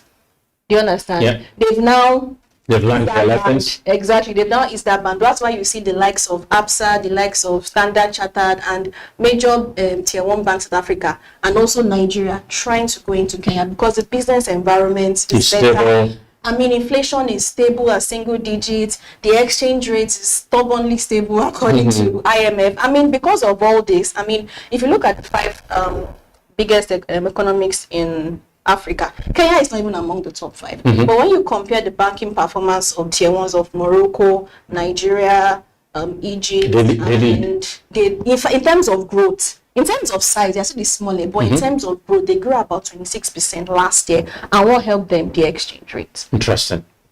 So a lot of things is happening. So it's actually not, I would say, not new for me. I'm surprised when Dangote said he was actually going to build his refinery in that country. In fact, Kenya and Ethiopia, East Africa is the that's the economy of the moment. Because if you look at it in terms of contribution to the continent, I mean, the value of Africa is, I think, around 2.8 trillion or 2.8 trillion or so. East Africa doesn't contribute even up to 1 trillion. So with everything you have now, you're going to see that. The interesting thing here is that Nigeria says it wants to grow its economy to the size of $1 trillion. Many people are very cynical about it. They think it's more of a political statement than of reality. President Ruto, as you say, knew that he would run for a second term. He focused on the economic fundamentals, and the reward appears there now for him to reap when he goes for re-election. In the case of President Bola Ahmed Tinubu, the challenge is what ought to have been the shining star in his armory, the economy, is becoming also his undoing. Because while he has pursued some very good reform policies, sequencing those, the implementation of those policies has been very poor. The results are still not evident, especially for the people on the street. So rather than they look forward to a better future, Nigerians on the streets are wondering and claiming it has never been worse than it is at the moment, which is a conundrum for the government, really. But the point is, in Kenya, they realized that capital allocation to the private sector should be prioritized because the private sector is a better creator and generator of wealth and jobs. In the Nigerian government, capital accumulation is being made to favor the government, as it were, that has no good record for resource deployment. And for me, that's really painful. And the point has been made already. Interest rates are very high. So businesses are going to be shy to borrow. Infrastructure level is still abysmally low. Power, for instance, continues to be a significant drag on private sector growth in Nigeria. So there's a lot of factors that are combining to really make the realization of that $1 trillion economy possible. Unfortunately, that's just the way it is. We will leave it here and pivot to our next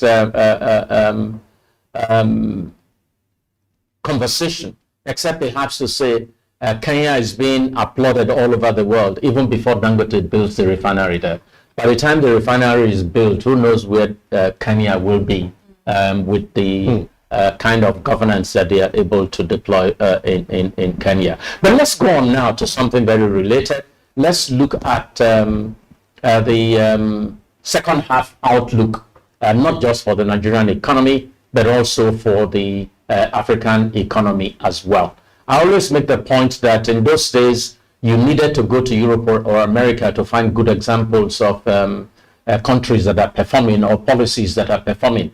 You don't need to do that anymore. If you look well around Africa, you're going to find very positive economic trends and economic policies that are delivering good for their people. So we will start with you, Bumi. What is the outlook starting from Nigeria and then going on? I know we're going to talk a lot again about Kenya. I hope I don't get a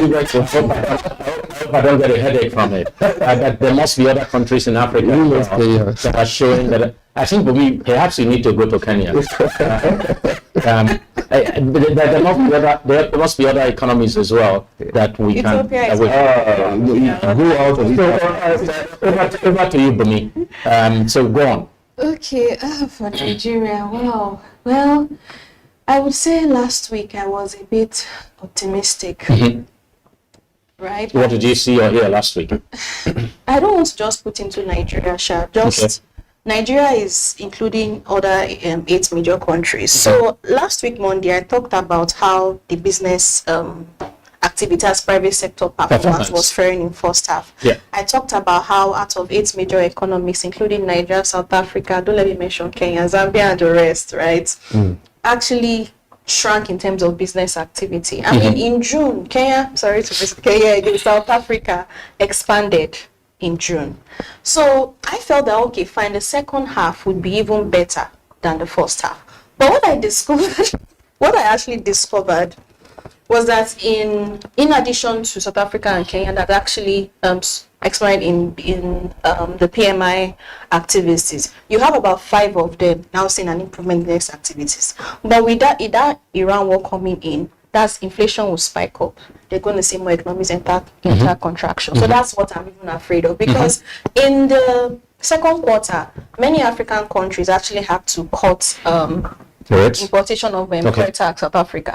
But they actually lost a lot of money. For example, Zambia lost close to about $1 billion. The same as South Africa too. So my own question is, would these countries now have to extend the cuts on tax cost on poor imports to be able to escape what's this Iran war that has escalated, right? The implications. I mean, remember, I recall that inflation rate in South Africa actually eased up in May, right? Central banks actually had to hold interest rate because this year was meant to be a year of massive rate cuts, deceleration and to be able to increase borrowing costs, to be able to increase access to credit for business. It was even a year of growth for Africa. But now I would say that this war just surprised me over the weekend. Now, I don't want to say, I want to do a wait and see approach because I was really optimistic the second half of the year. But what I saw over the weekend, I mean, I talked about how PMI numbers, out of 8 countries, you have 5 of them that expanded. The others are about maybe 5, the reverse of the case in May. But in July, we're going to see more of that. So what does that tell you?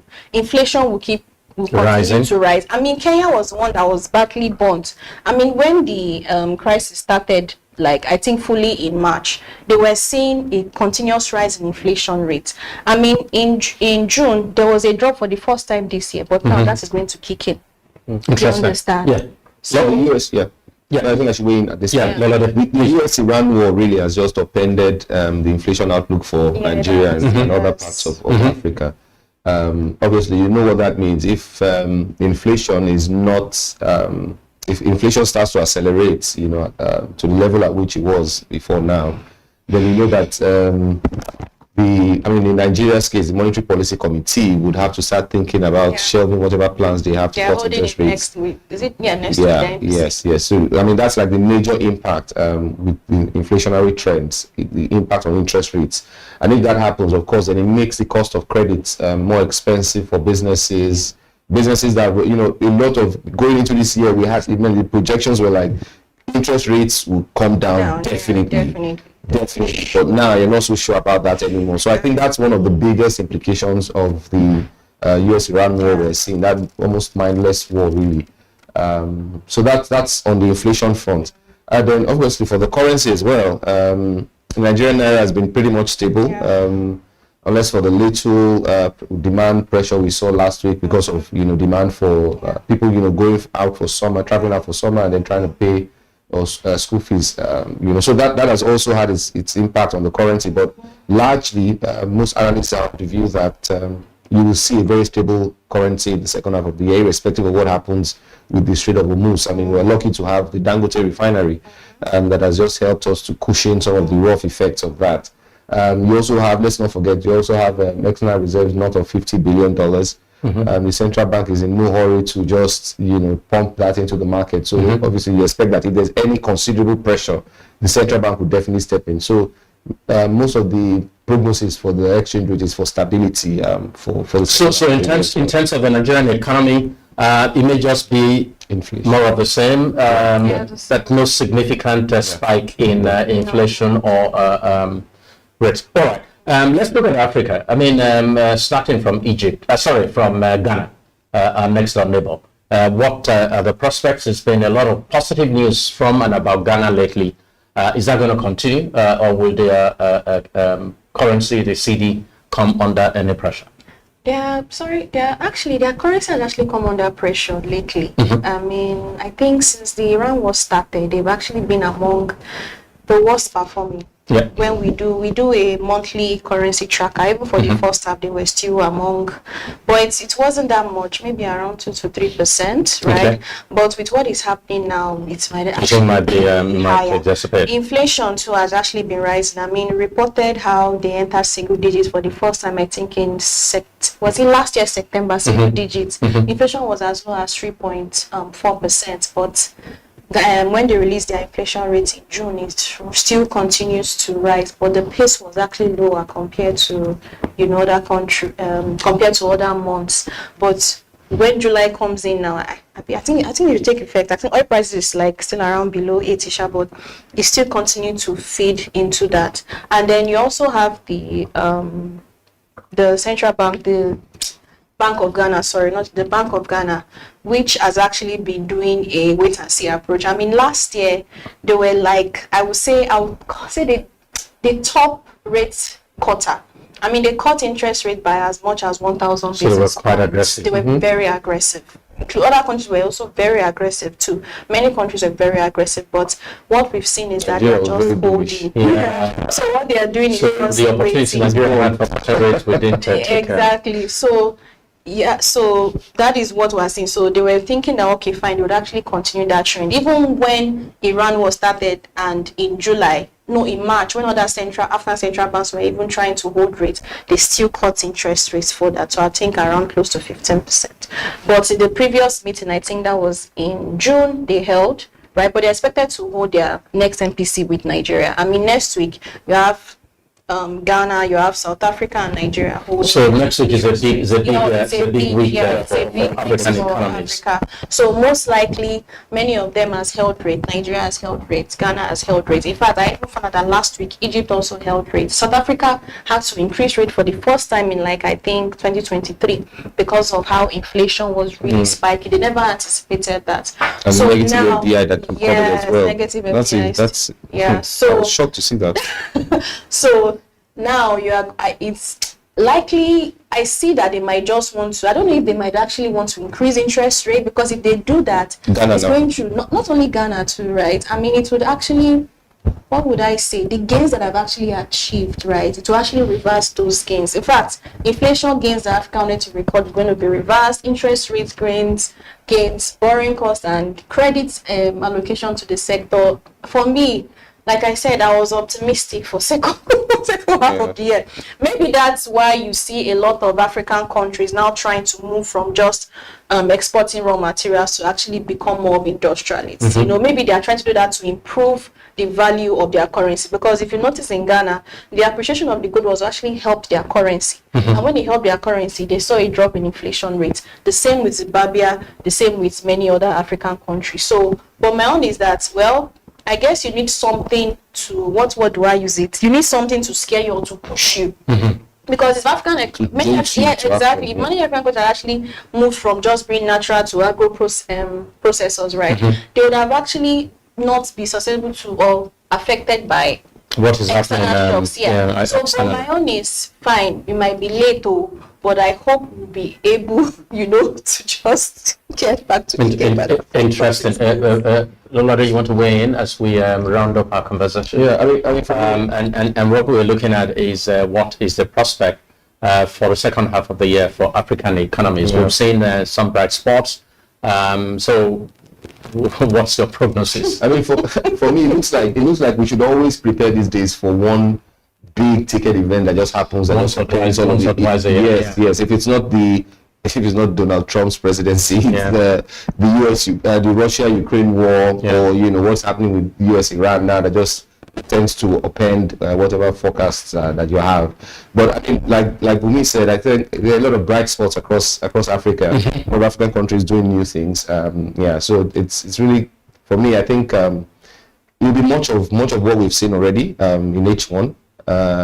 Hopefully, we don't have any other seismic event that just upends some of the forecasts that we're seeing. But yes, you can expect that interest rates, even if it doesn't start to rise, would not. I mean, the expectations that it would be, African countries will cut interest rates massively this year. I think that's not really going to happen, just because of the pressure that this US-Iran war has put on inflation. Yeah. Okay. Sorry, and one more thing to add. Please. And the reason why I talk about how it's gloomy is, I mean, you said earlier about how Iran is attacking many Gulf nations, and you know the importance of Gulf nations to Africa in terms of FDI investments.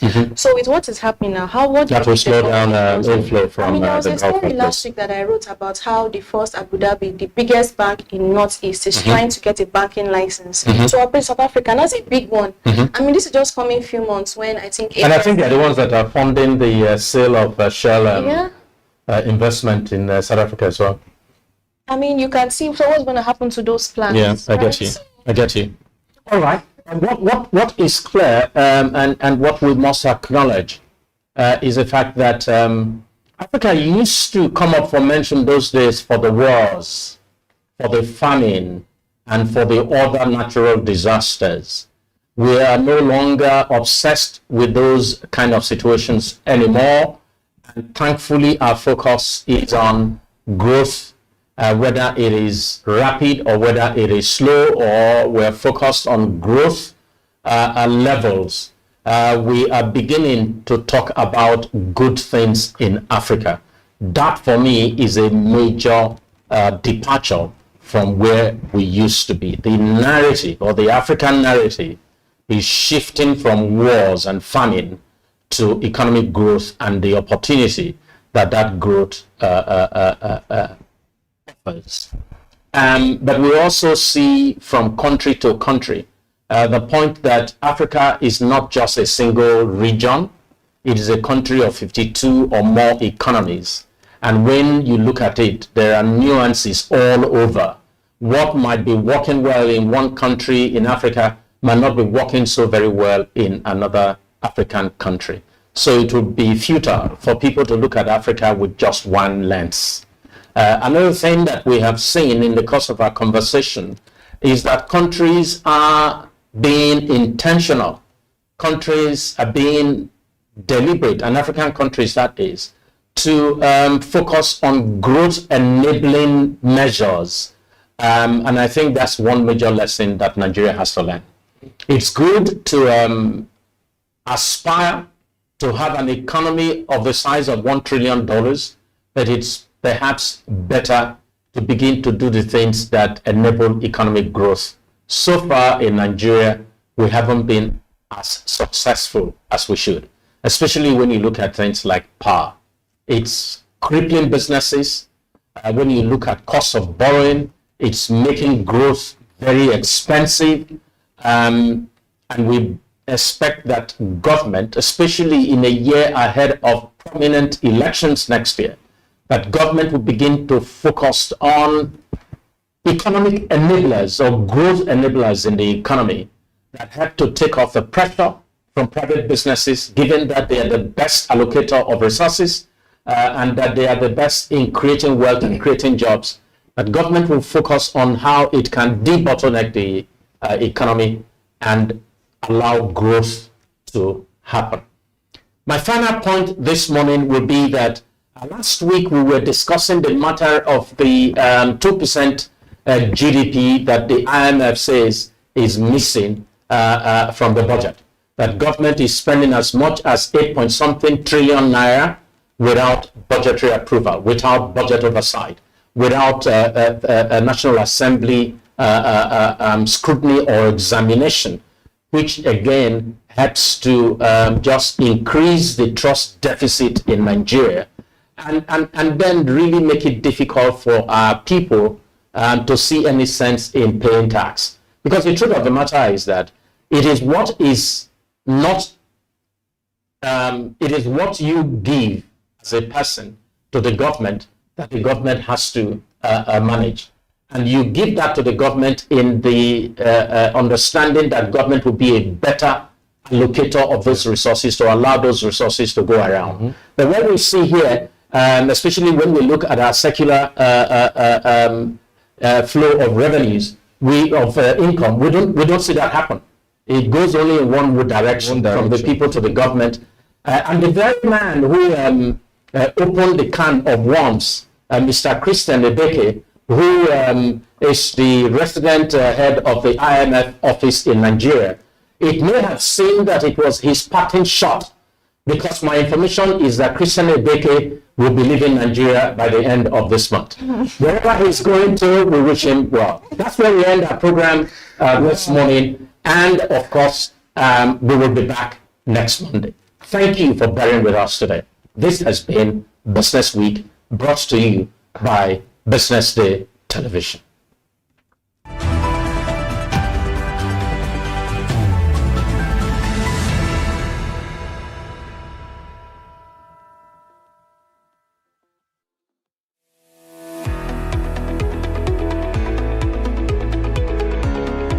This is Business Week, a weekly program brought to you by Business Day Television.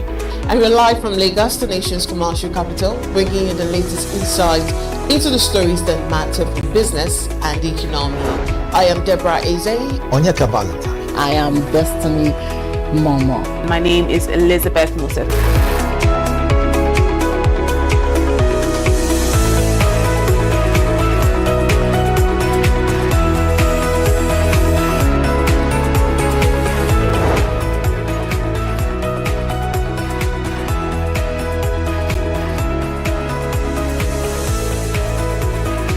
When you think of business, think no more, think Business Day.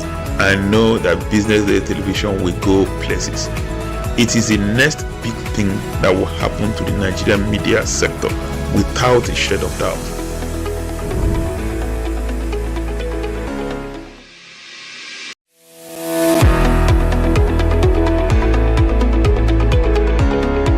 This is Business Week, a weekly program brought to you by Business Day Television.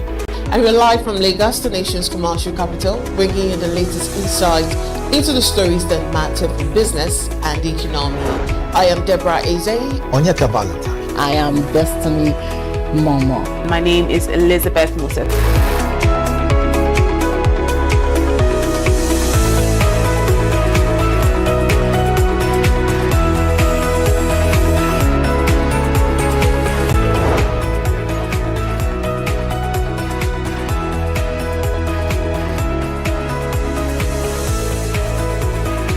When you think of business, think no more, think Business Day. I know that Business Day television will go places. It is the next big thing that will happen to the Nigerian media sector without a shade of doubt.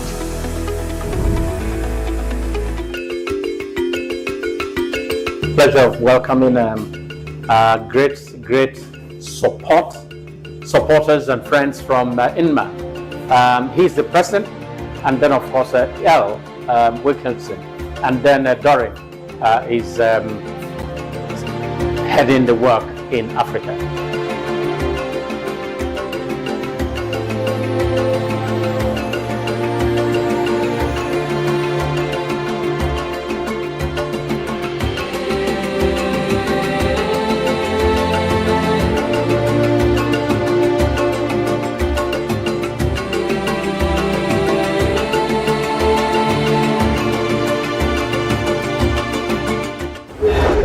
Honored that you're hosting us today. We look forward to a positive exchange of ideas and strategies to make our industry better. With me is Al Wilkinson. He's President and Executive Director of International Media Association. All welcome, guys. And we're happy to have him here.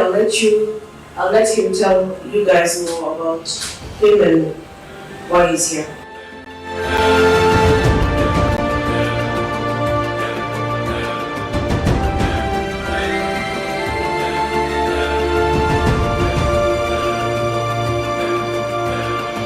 I would leave you with the idea about business days. No platform can take it. No AI can replicate it. No competitor can buy it. So here's a little advice. Defend it. Build it. Invest in it. Because folks, the decade ahead is going to belong to news organizations that are unmistakably themselves. They're not boring. They're not neutral. Who are you? Answer that question. You'll figure out the next one. Thanks a lot.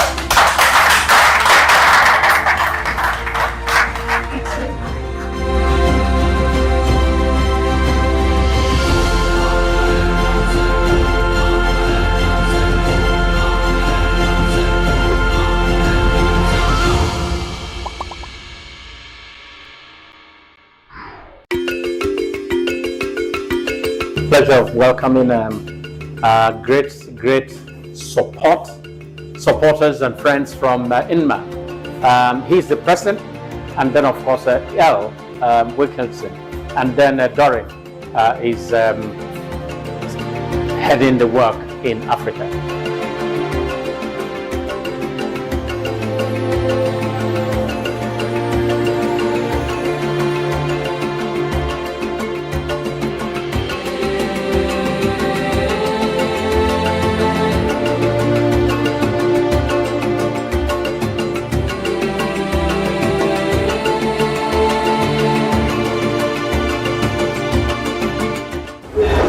Honored that you're hosting us today.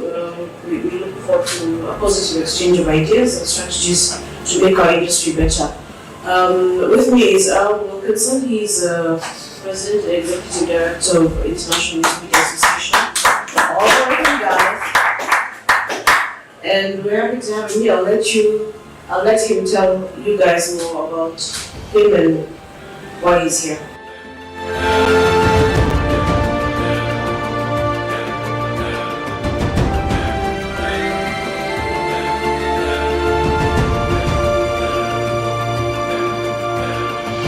I would leave you with the idea about business days. No platform can take it. No AI can replicate it. No competitor can buy it.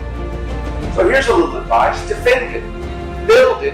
Invest in it, because folks, the decade ahead is going to belong to news organizations that are unmistakably themselves.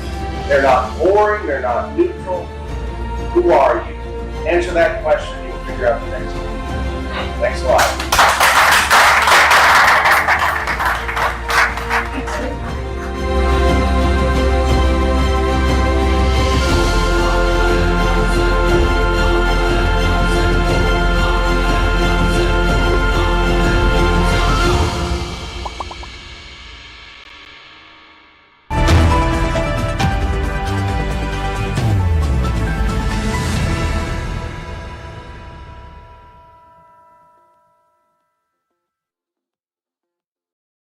Welcome back. You're still watching Business Morning Live right here on Business Day Television. I am Deborah Eze. Now let's move to our topic of conversation this morning. Our conversation, artificial intelligence and data analytics.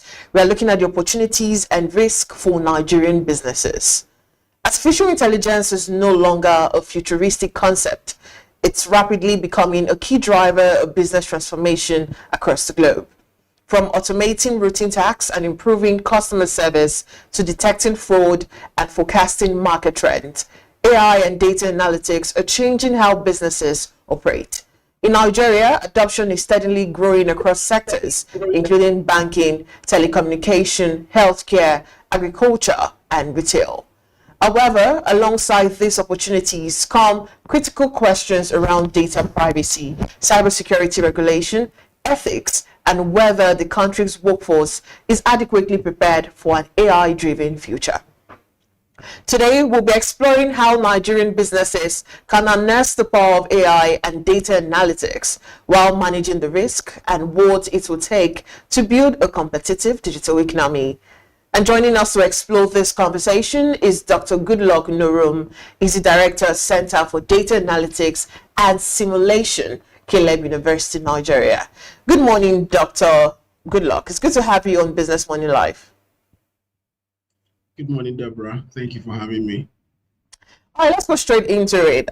From my intro, I noted that artificial intelligence has become one of the biggest global business trends. From your perspective, how far has Nigeria come in having to adopt AI and data analytics across key industries? All right, so I like the word you used when you were trying to have the introduction, and that is the fact that Nigeria is adopting. So it is not about what is AI, all right? It's about how do we then use AI to improve productivity, right? And looking at how far Nigeria has come, you will agree with me that key sectors in the economy, all right, have been affected, or rather key sectors in the economy have really adopted artificial intelligence in daily activities to improve processes, to improve practices, and the likes. Sectors like the telecoms, healthcare, and even the retail, right, are leveraging AI capabilities to improve performance and productivity. And you'll agree with me that when it comes to AI, what is driving it is internet penetration, and about 160 million Nigerians are actually using the internet, right? And this is one of the largest or the highest as far as Africa is concerned, talking about digital economy. And once you look at it from that angle, what is the value in terms of money? The value is that as at looking at 2030, all right, the AI trade is expected to contribute about $15.7 trillion to the whole world economy. And then Nigeria is part of, the game changer in terms of adoption and usage of AI. So there's a lot of opportunities as far as AI is concerned. And like I said earlier, it's not about what AI is now. It's about how can we, in our different areas of work, business, and functions, use artificial intelligence to improve productivity.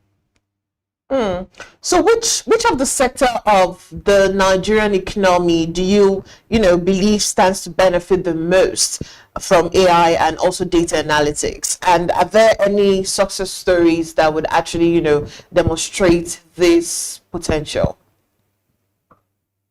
All right. So when you look at talking about the sector that should or that can benefit the most, you will agree with me that the finance sector is key.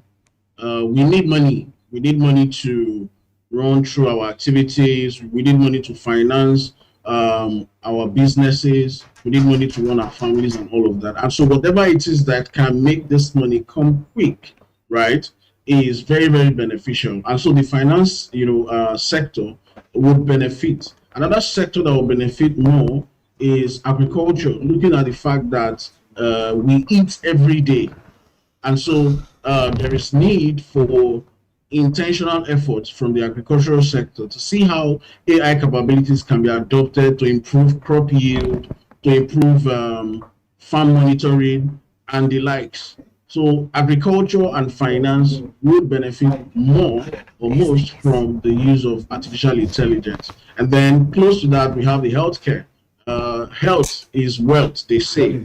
And so whatever it is that can be done to improve our health as much as possible will be very much encouraged. And so the finance sector, the agricultural sector, as well as the healthcare will really benefit more from the use of AI. And this is substantiated by some studies that have said that when it comes to improvement in productivity, right, AI can actually contribute about 20 to 40% increase in productivity if properly adopted by businesses.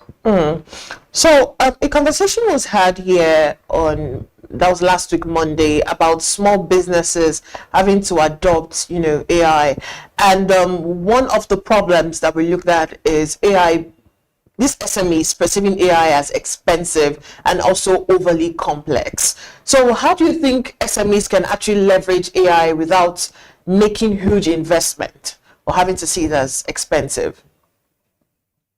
Oh, yeah. So incidentally, I was having a discussion with my MBA students yesterday, and we're talking about ICT management and how it looks like sometimes because of heavy costs of technology, that some organizations are unable to make use of them. But then there are organizations too that provide what we call a shared option. Okay, and so if SMEs will have to leverage on the use of AI, they have to go for shared services.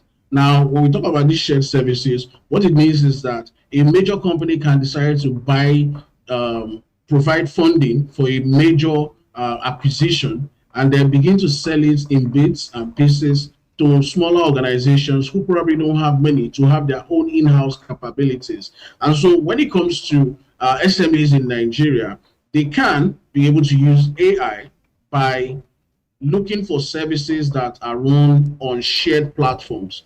And besides, what exactly is this AI thing that we are talking about? A small business can leverage how to use ChatGPT, even its free version, right? If they know how to use it very well, if they learn how to use it very well, even its free version can be used to improve the processes of such business.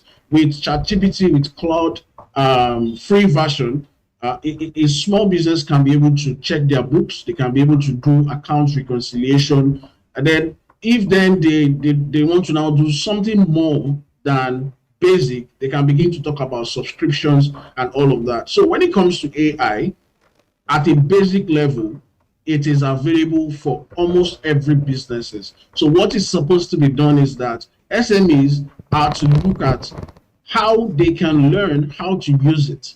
Okay, thank God there is a free version. So when you understand how to use the free version very well, you can begin to talk about scaling up in terms of subscription and looking at how to make investment. But when it comes to the fact that AI comes with huge investments, to be honest with you, even organizations with medium budgets or with small budget can actually use artificial intelligence. And to support this, research shows that about 90% of businesses globally are SMEs. right? And so if these statistics is saying that, what it then means is that there is opportunity for SMEs, even in Nigeria, to leverage these basic AI tools to improve their productivity. Right. You can agree with me, Dr. Goodluck, that Nigeria has a data problem, most especially in the agricultural sector and also the healthcare sector. So many organizations, they struggle, with collecting and also managing their data, quality data in quote. So how significant is this challenge in Nigeria, and what do you think needs to be changed? Well, they would always tell us, or they will always say that data is the new oil, and for some reason that seems to be true when you look at it from the Nigerian perspective. But I agree with you. We have a lot of data problem, right? When it comes to collecting accurate data, when it comes to storing and managing data, even at a barest minimum, you find out that organizations struggle to collect and maintain data. But what then can be done? What can be done is what probably some organizations have been doing. There has to be, a lot of sensitization about the importance of data. There has to be a lot of enlightenment, and then not just enlightenment. There has to be intentional programs that would create some sort of training avenues for organizations, for small businesses to come and learn how they can use artificial intelligence to mine data properly that can be used to improve their business perspectives. And one of the things we do at the Center for Data Analytics is to ensure that when our students go out to collect their data for research, we want to be sure that the data they are collecting is actual data. And so we make sure they have an introduction letter that they will submit to the company. And sometimes we go as far as telling them, okay, you know what, when you get to the company, whoever you're going to talk to, if need be, you can take a picture or you can make a recording with permission, because of course you cannot just go to any company and start making recordings. So we just want to be sure that those measures are in place to be sure that the data that our students collect are actually verifiable and real data. So that means that is what we do on the student side, and we're also trying to see how we can extend this functionality to small businesses around us in Lagos and other parts of the country. However, what Nigeria can do is to ensure that there is proper interconnectivity, right? I think in Nigeria there is duplicity of data or duplicity of functions, and sometimes you don't know which data that you may want to leverage on to improve whatever processes you want to improve. And the truth is this: where the data is not properly managed, the country is actually losing a lot of money, because what it means is when the data is inaccurate, conclusions of forecasting will be wrong, and once all of these are wrong, it means that the potential to make money or to improve services and productivity will be defeated. And this is, of course, the implication is that there will be loss of money in the economy. Businesses will suffer as a result of all of that. Right, let's take it back to away from data and back to AI. One concern is that AI could replace human jobs, because when you ask anybody, it's like, oh, AI is coming to take our jobs. Now, do you think Nigerians should be worried, or will AI ultimately create more employment opportunities than it displaces? Oh, well, I would say yes, Nigerians should be worried, and I'll tell you why I said that. Nigerians should be worried because if you do not, as a person or as a business, if you do not begin to train yourself to improve your data management, your AI usage, it looks like AI will definitely replace you. But if you step up your game, understand how to make use of some of these AI tools, even at a basic level, what it means is that your productivity is going to improve and you become somewhat indispensable in the organization. However, what I keep telling people again is that if you don't learn how to use AI properly, the next person who probably decided to study how to use AI properly might be the one replacing you and not AI per se. Because at the end of the day, artificial intelligence still needs a lot of human intervention. It still needs a lot of human oversight to work. And so we still need people to do, to work on it. However, what would happen is that there might be change in job definitions as a result of AI being a game changer.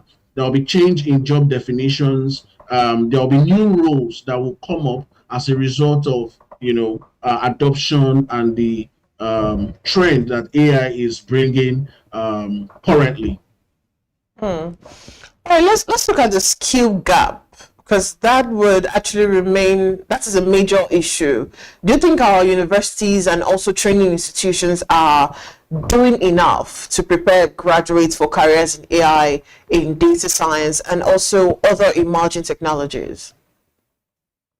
Okay, so speaking to that, I would say that Nigerian universities are trying. I may not have all the statistics or data to substantiate that, but I'm going to be speaking from the point of view of my university. Just recently, we got approval to run artificial intelligence at BSc level. So what it means is that if we have, if you probably have any of your wards, siblings that is interested in studying artificial intelligence at BSc level, you can begin to send them to Caleb University right now. Our admission is currently ongoing. And what do we intend to do with that? We intend to ensure that the young people, the future of this country, we intend to be sure that they are prepared to take advantage of the capabilities and the promises that AI is bringing. Because if you don't prepare people, they don't know what they are going to face actually. So that's why we are running artificial intelligence program. So, and of course, recently we also came up with our own artificial intelligence policy in the university, talking about how AI should be used in research, in writing, in data analytics, and all of that. So the essence of all of that is to ensure that students are equipped with the right skills when it comes to artificial intelligence, and so that they can't, they won't be found, wanting when it comes to knowledge in the AI space. So we're trying to also teach them responsible use of artificial intelligence. So like I said, I don't have all the data for Nigerian universities as a whole, but I'm speaking from the point of view of Caleb University because of what we are currently doing. So universities can do better.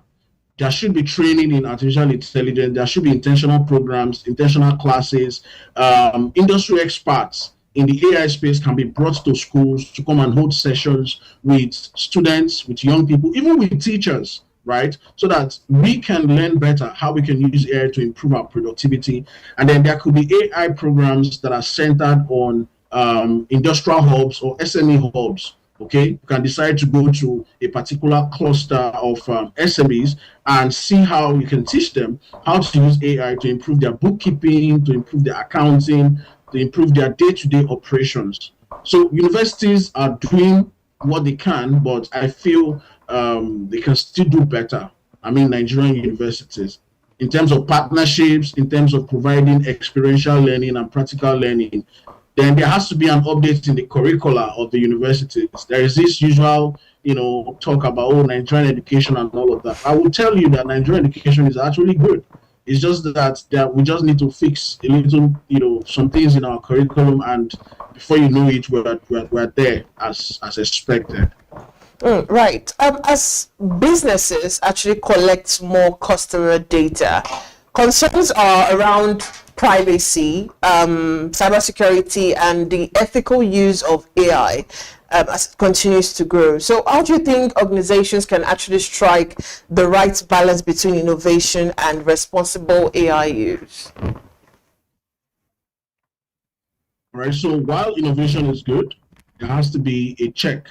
And what is that check? Organizations should try as much as possible to have an AI governance framework.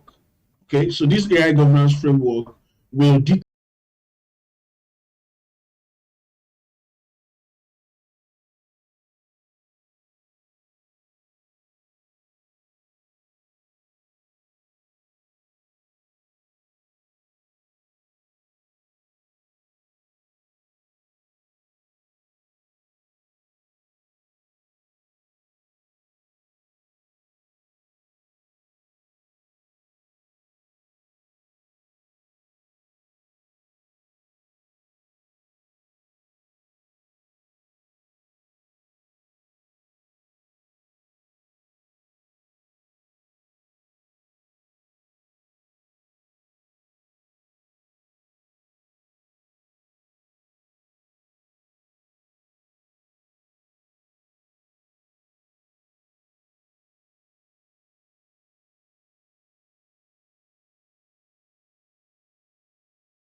All right, welcome back.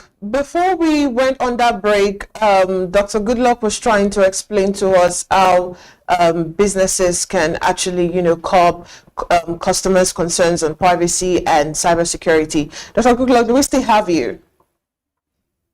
Yes, I'm here. All right, let's conclude this conversation session. This is for business leaders who are still very hesitant about embracing AI and also data analytics. Now, what practical first step would you recommend? And what is your outlook for the future of AI in Nigeria's business landscape? All right, I'm going to start with the outlook. When it comes to the outlook for AI for Nigerian businesses, what I see is that AI would drive a lot of processes. It would drive a lot of growth. AI would make a lot of people rich, especially from the business point of view. However, when it comes to AI, my advice is it's not to start with artificial intelligence, first. First thing is, what is the business challenge? What is the market friction that needs to be fixed? So when that problem is established and substantiated, then there is now need to start looking for what processes can be put in place to solve this problem. And you find out that predominantly, part of that process will now be the adoption of a specific artificial intelligence tool that will be instrumental in solving that problem. So the reason for this is to ensure that the business leaders, all right, managers, CEOs, and the likes do not waste money. So if you start with AI first, okay, what it means is that as much as possible, you might be wasting money. But when you start with the business problem, when you start with the business challenge first, then you begin to look for the tool that can be used to improve or solve that problem. I'm very optimistic about Nigeria. I believe in Nigeria so much. Why do I believe in Nigeria? Because we have one of the largest, startup ecosystems as far as Africa is concerned. Right now, the statistics tells us that we have more youthful population than many African countries, right? So what it means is there is a lot of potential. The youths are energetic. They just need guidance in the right direction, the kind of businesses to do, the kind of problems, to solve. And so put together, this is what I would say to wrap up this session. What I would say is that when it comes to artificial intelligence, it will not replace business leaders. What will happen is that business leaders who know how to use AI will be the ones who replace those who do not know how to use AI. That is where the future is headed. Thank you. Thank you so much for your time this morning, Dr. Goodluck. It was really good to have you on the Business Money Live. Thank you. And of course, we're speaking to Dr. Goodluck Norum. He's the Director, Center for Data Analytics and Simulation at Caleb University, Nigeria. And that's how much we can take this morning. The Business Money Live show continues after this break with the social listening. I am Deborah Eze. Do stay with us.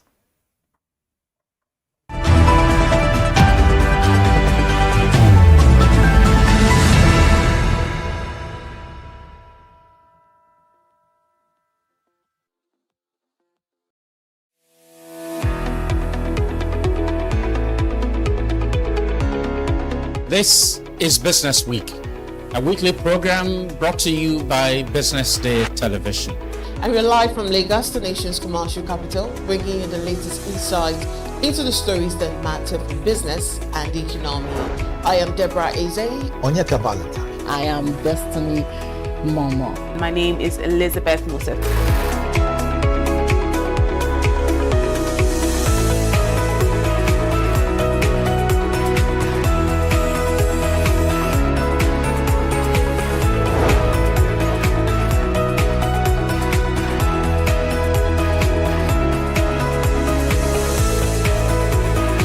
When you think of business, think no more, think Business Day.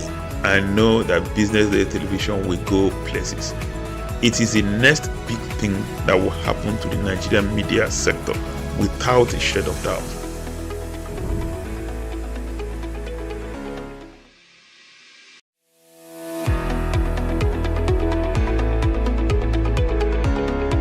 This is Business Week, a weekly bringing you the latest insight into the stories that matter for business and the economy. I am Deborah Eze. Onyeka Valentine. I am Destiny Momo. My name is Elizabeth Musa.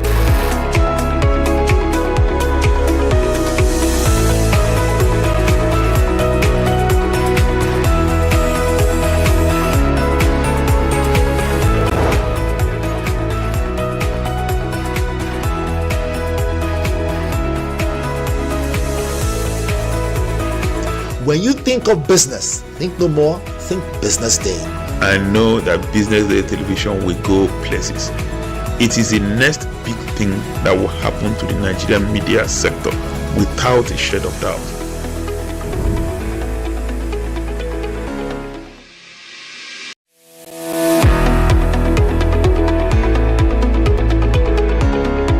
This is Business Week, a weekly program brought to you by BusinessDay Television. And we're live from Lagos, the nation's commercial capital, bringing you the latest insight into the stories that matter for business and the economy. I am Deborah Eze. Onyeka Valentine. I am Destiny Momo. My name is Elizabeth Musa.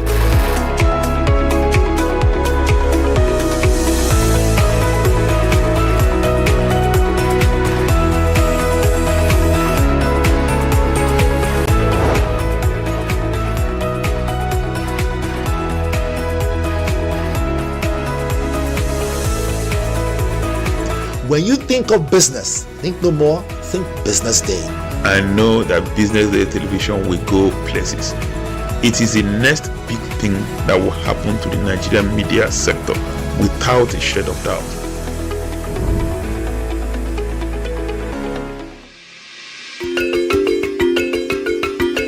Pleasure of welcoming great supporters and friends from Inman. He's the president, and then of course L. Wilkinson, and then Dorin is heading the work in Africa.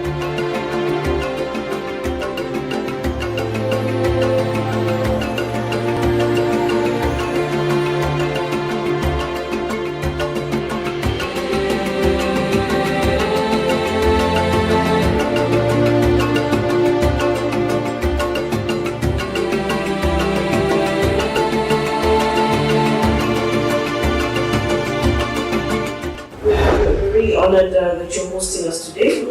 We look forward to a positive exchange of ideas and strategies to make our industry better. With me is Al Wilkinson. He's President and Executive Director of International Media Association. All right, guys. And we're happy to have him here. I'll let him tell you guys more about him and why he's here.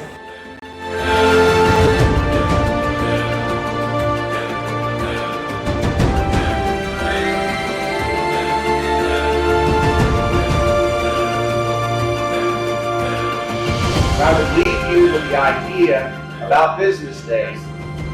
No platform can take it. No AI can replicate it.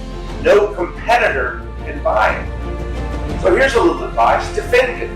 Build it. Invest in it. Because folks, the decade ahead is going to belong to huge organizations that are unmistakably themselves. They're not boring. They're not neutral. Who are you? Answer that question. You'll figure out the next one. Thanks a lot.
This is Business Week, a weekly program brought to you by BusinessDay Television. And we're live from Lagos, the nation's commercial capital, bringing you the latest insight into the stories that matter for business and the economy. I am Deborah Eze. Onyeka Valentine. I am Destiny Momo. My name is Elizabeth Musa.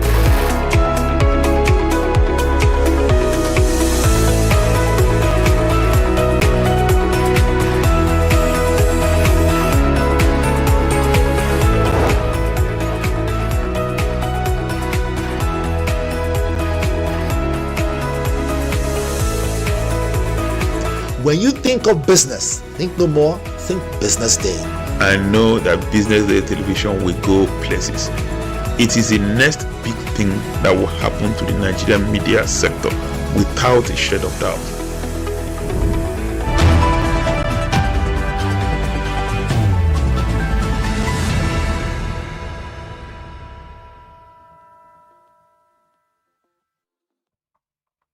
And of course, if it's sparking conversations, then we're bringing it to your seats. Welcome to the social listening segment, where we bring you the stories, debates, and moments generating conversations across social media. I am your host, Deborah Eze. And now let's get into what is making waves online.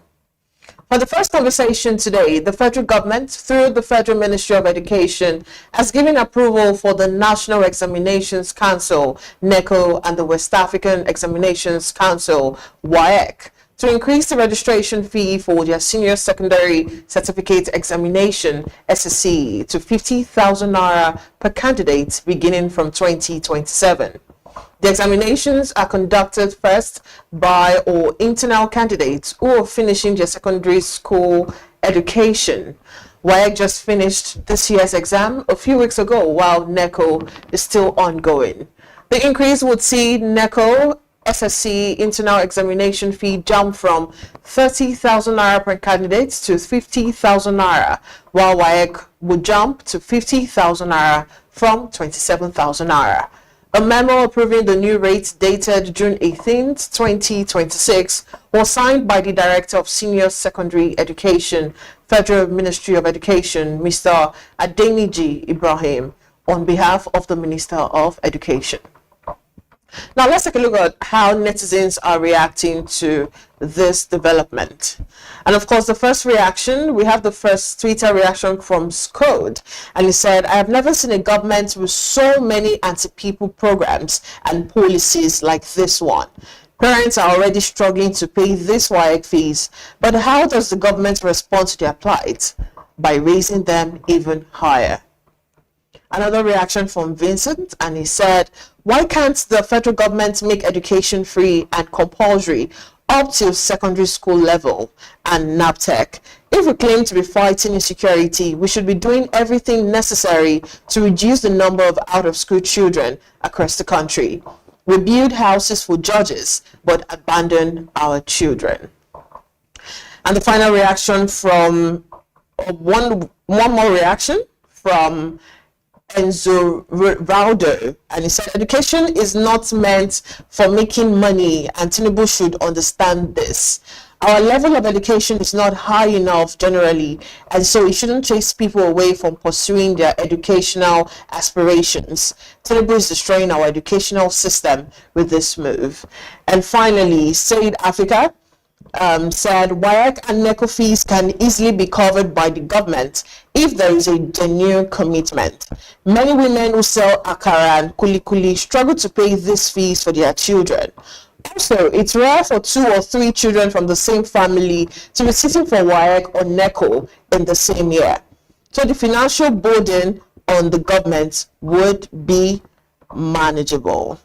You know, it's at this rate, I'm just going to give my opinion, and it's very simple. Students won't just be preparing for exams anymore. They will also be preparing their parents' bank account also. Because going from 27,000 naira to 50,000 naira is a significant jump, especially at a time when we already know that many families here in Nigeria are already stretching every naira to cover food, to make sure they are feeding well, to also cover transportations and also school expenses away from this, external examinations.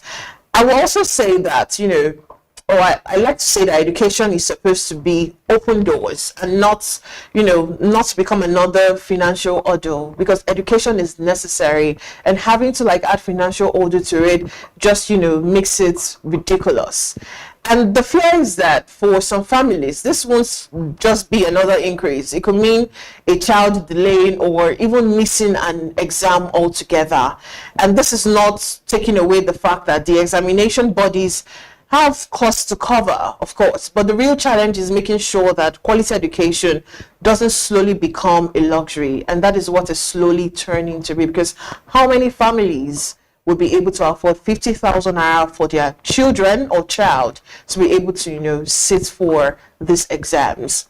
And it's already stressful. Having to pass WAEC is not, it's not beans, like we Nigerians would like to say. It's stressful enough.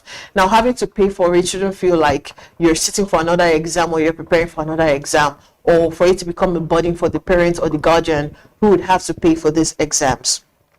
Although this is still ongoing, this is still a developmental story. Hopefully before the end of the week, we get to see if this is going to, pass through, or it's just another laws that, be given to us. And then when we as Nigerians actually come together, because I like how Nigerians actually came together yesterday to actually, say, no, this is not going to happen. It's either you make education free for us, or you make it, in a way where parents can actually pay the fees of their children without having to stretch their pockets, because the economy is already hard enough. On the second conversation today, Oluremi Tinubu, Nigeria's First Lady, has told Afrobeat musicians Davido, Asake and Burna Boy to assist the government in helping poor citizens. The president's wife called on the singers during the launch of the National Community Food Basket in Lokoja, Kogi State's capital, on Saturday.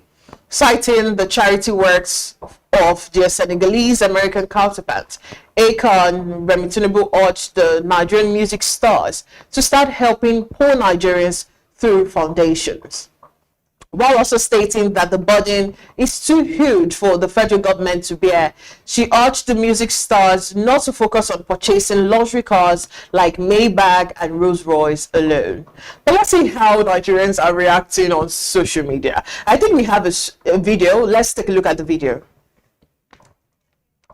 I want to appeal to our young ones in the entertainment industry. I've mentioned it before. And I will use Akon, a music icon who does a lot of great charity work. They make the Burna Boys of this world, Asake, all of them, Davido. We want to see you with one foundation or the other, helping the poor with your money. Not just good cars are good. A Maybach is good, Rolls Royce is good, but still, you can still help.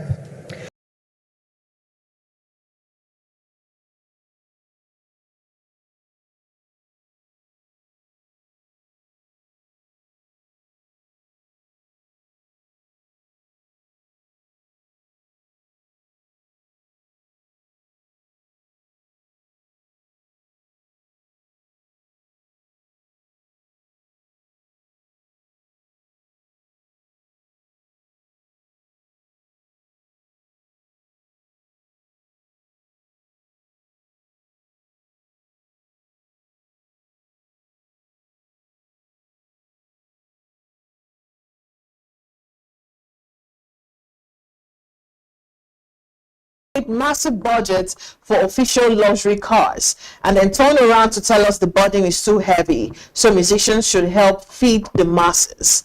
The audacity to say this with a straight face is wild. And of course, when it comes to helping the poor, that's from Oracle. When it comes to helping the poor, it becomes a burden. But when it comes to stealing public funds, it's not an issue. China pulled 800 million people out of multi-dimensional poverty. Read that again, because they were sincere and dedicated to making the country work. Your husband is hell-bent on burning Nigerians. to the ground if it only means lining his pockets and those of his cronies. Swear, I spit on you all. Another reaction, or the final reaction from Chi Annabelle, and Annabelle said, when they told you guys that these families don't know what to do again, they have exhausted their strategies. These people have no plans again. Nigerians should use their money to lift people out of poverty, while you and your husband use our money to buy exotic cars and flex. The joke is on all APC supporters.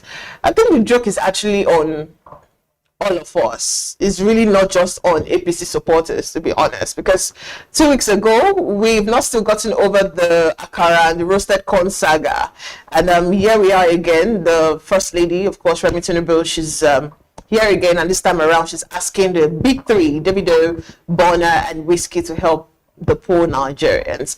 So when you're Burna Boy, your Davido or Shakir, it probably feels like every week someone has a new assignment for you. Your fans will tell you to drop an album, go on a tour, you know.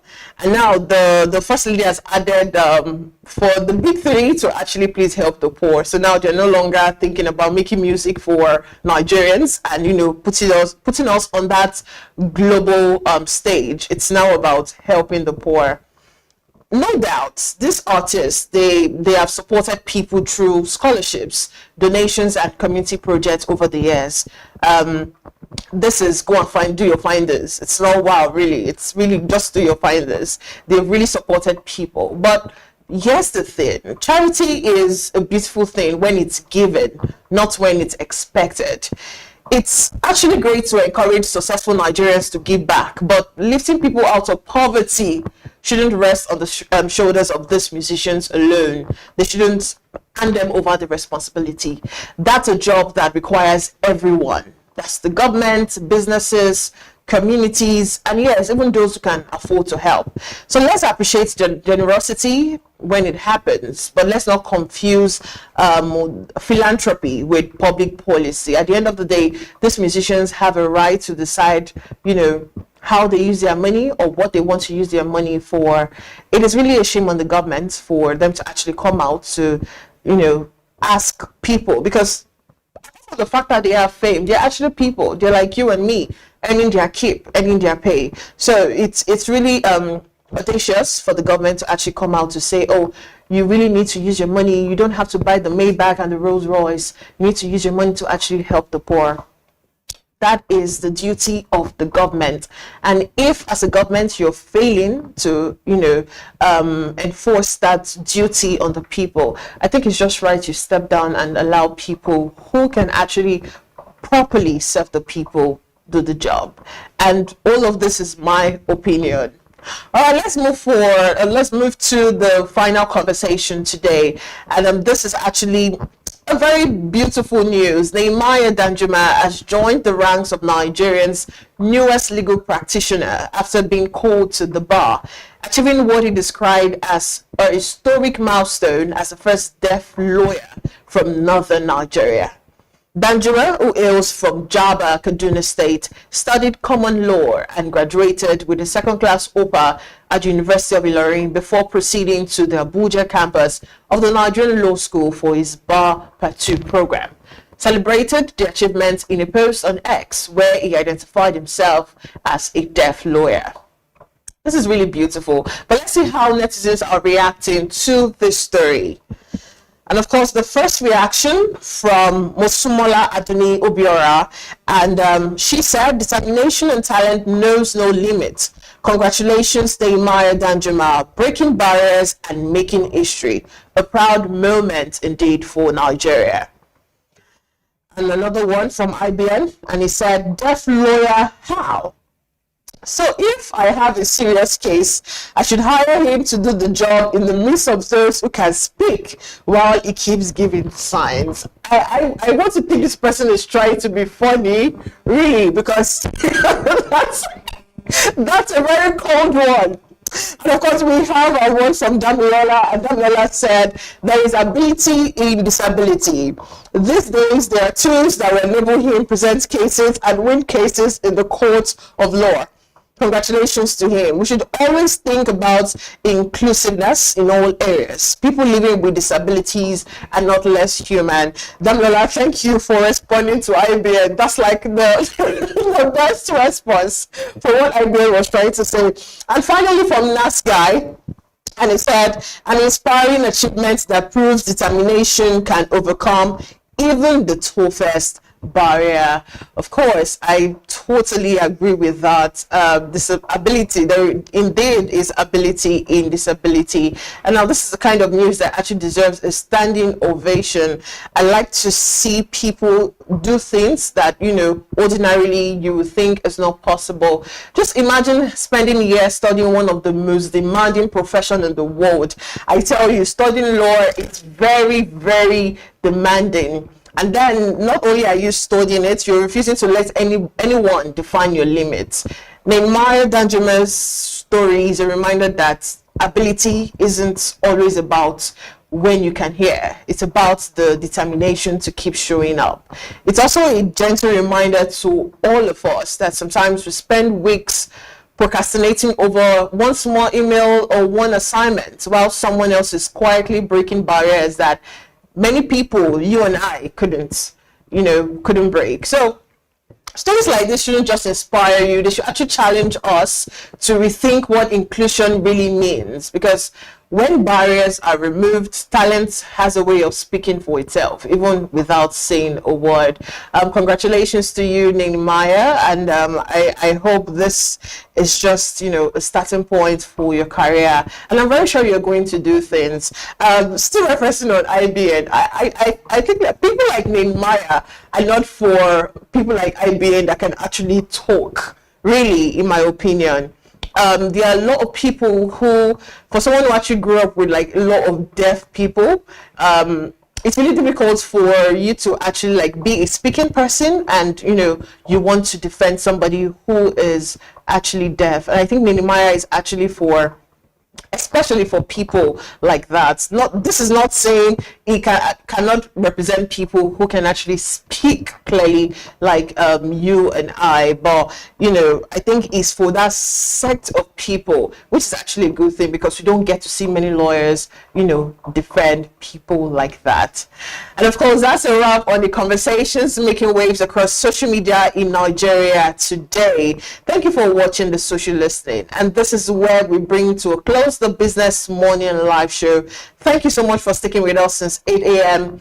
For the newspaper review, the business week, down to the conversations that we had in the program, and now to social listening. Of course, until we come your way again tomorrow morning, same time, 8 a.m., I am Deborah Eze. Do have yourself a beautiful morning.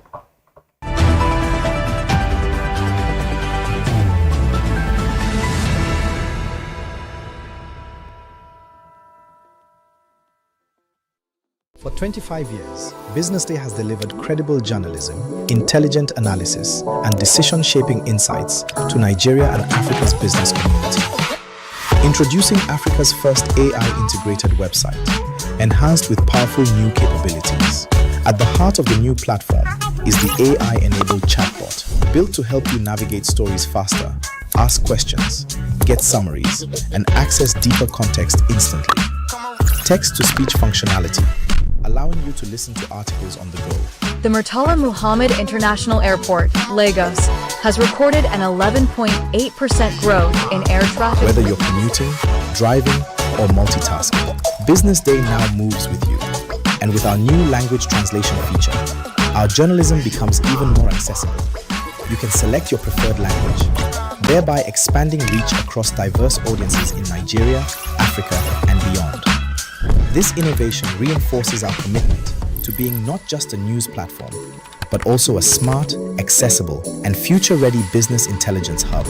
As we celebrate 25 years of impact, we step confidently into the future, powered by technology, driven by credibility, and focused on you.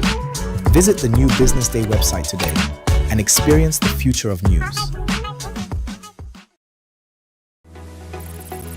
As Nigeria stands at a critical turning point, we move beyond the conversation of mere survival. This year, BusinessDay presents the 2026 edition of the CEO Forum, themed from from stability to shared prosperity. Join the nation's most influential CEOs, policymakers, and business leaders with keynote insights from Taiwo Oyedele, the Minister of Finance and Coordinating Minister of the Economy, and the Central Bank Governor, Olayemi Kadoso, alongside a powerful lineup of voices shaping Nigeria's economic future. Happening on the 16th of July 2026 here in Lagos. For more information, call Uchenna on 0809-645-3535 or Shegun on 0812-024-3167 or Daniel on 0802-756-4653. This is not just a conference. It's where conversations become decisions that shape the future of business.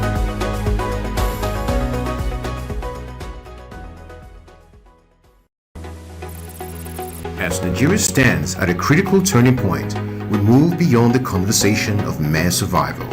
This year, Business Day presents the 2026 edition of the CEO Forum, themed From Stability to Shared Prosperity. Join the nation's most influential CEOs, policymakers, and business leaders with keynote insights from Taiwo Oyedele, the Minister of Finance and Coordinating Minister of the Economy, and the Central Bank Governor, Olayemi Kadoso, alongside a powerful lineup of voices shaping Nigeria's economic future. Happening on the 16th of July 2026 here in Lagos. For more information, call Uchenna on 0809-645-3535 or Shegun on 0812-024-3167 or Daniel on 0802-756-4653. This is not just a conference. It's where conversations become decisions that shape the future of business.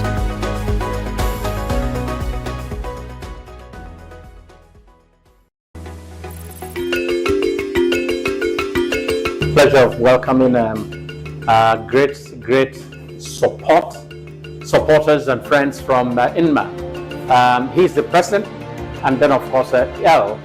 Wilkinson, and then Dorin is heading the work in Africa.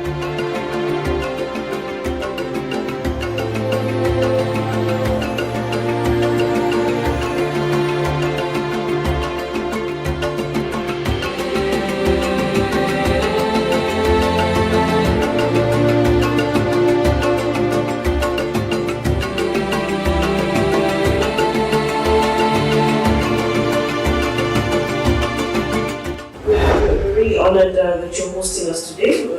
We look forward to a positive exchange of ideas and strategies to make our industry better. With me is Al Wilkinson. He's President and Executive Director of International Media Association. All welcome, guys. And we're happy to have him here. I'll let him tell you guys more about him and why he's here.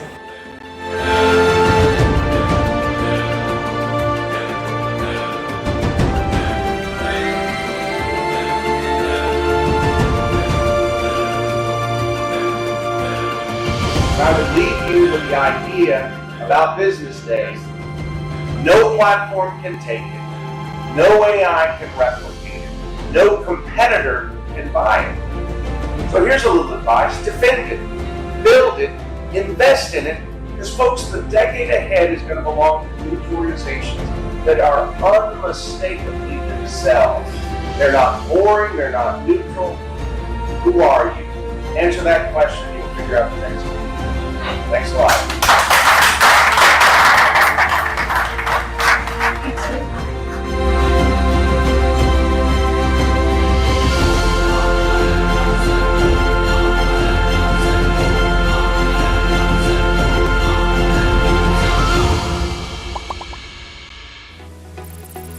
As Nigeria stands at a critical turning point, we move beyond the conversation of mere survival. This year, Business Day presents the 2026 edition of the CEO Forum, themed From Stability to Shared Prosperity. Join the nation's most influential CEOs, policymakers, and business leaders with keynote insights from Taiwo Oyedele, the Minister of Finance and Coordinating Minister of the Economy, and the Central Bank Governor, Olayemi Kadoso, alongside a powerful lineup of voices shaping Nigeria's economic future. Happening on the 16th of July 2026 here in Lagos. For more information, call Uchenna on 0809-645-3535 or Shegun on 0812-024-3167 or Daniel on 0802-756-4653. This is not just a conference. It's where conversations become decisions that shape the future of business.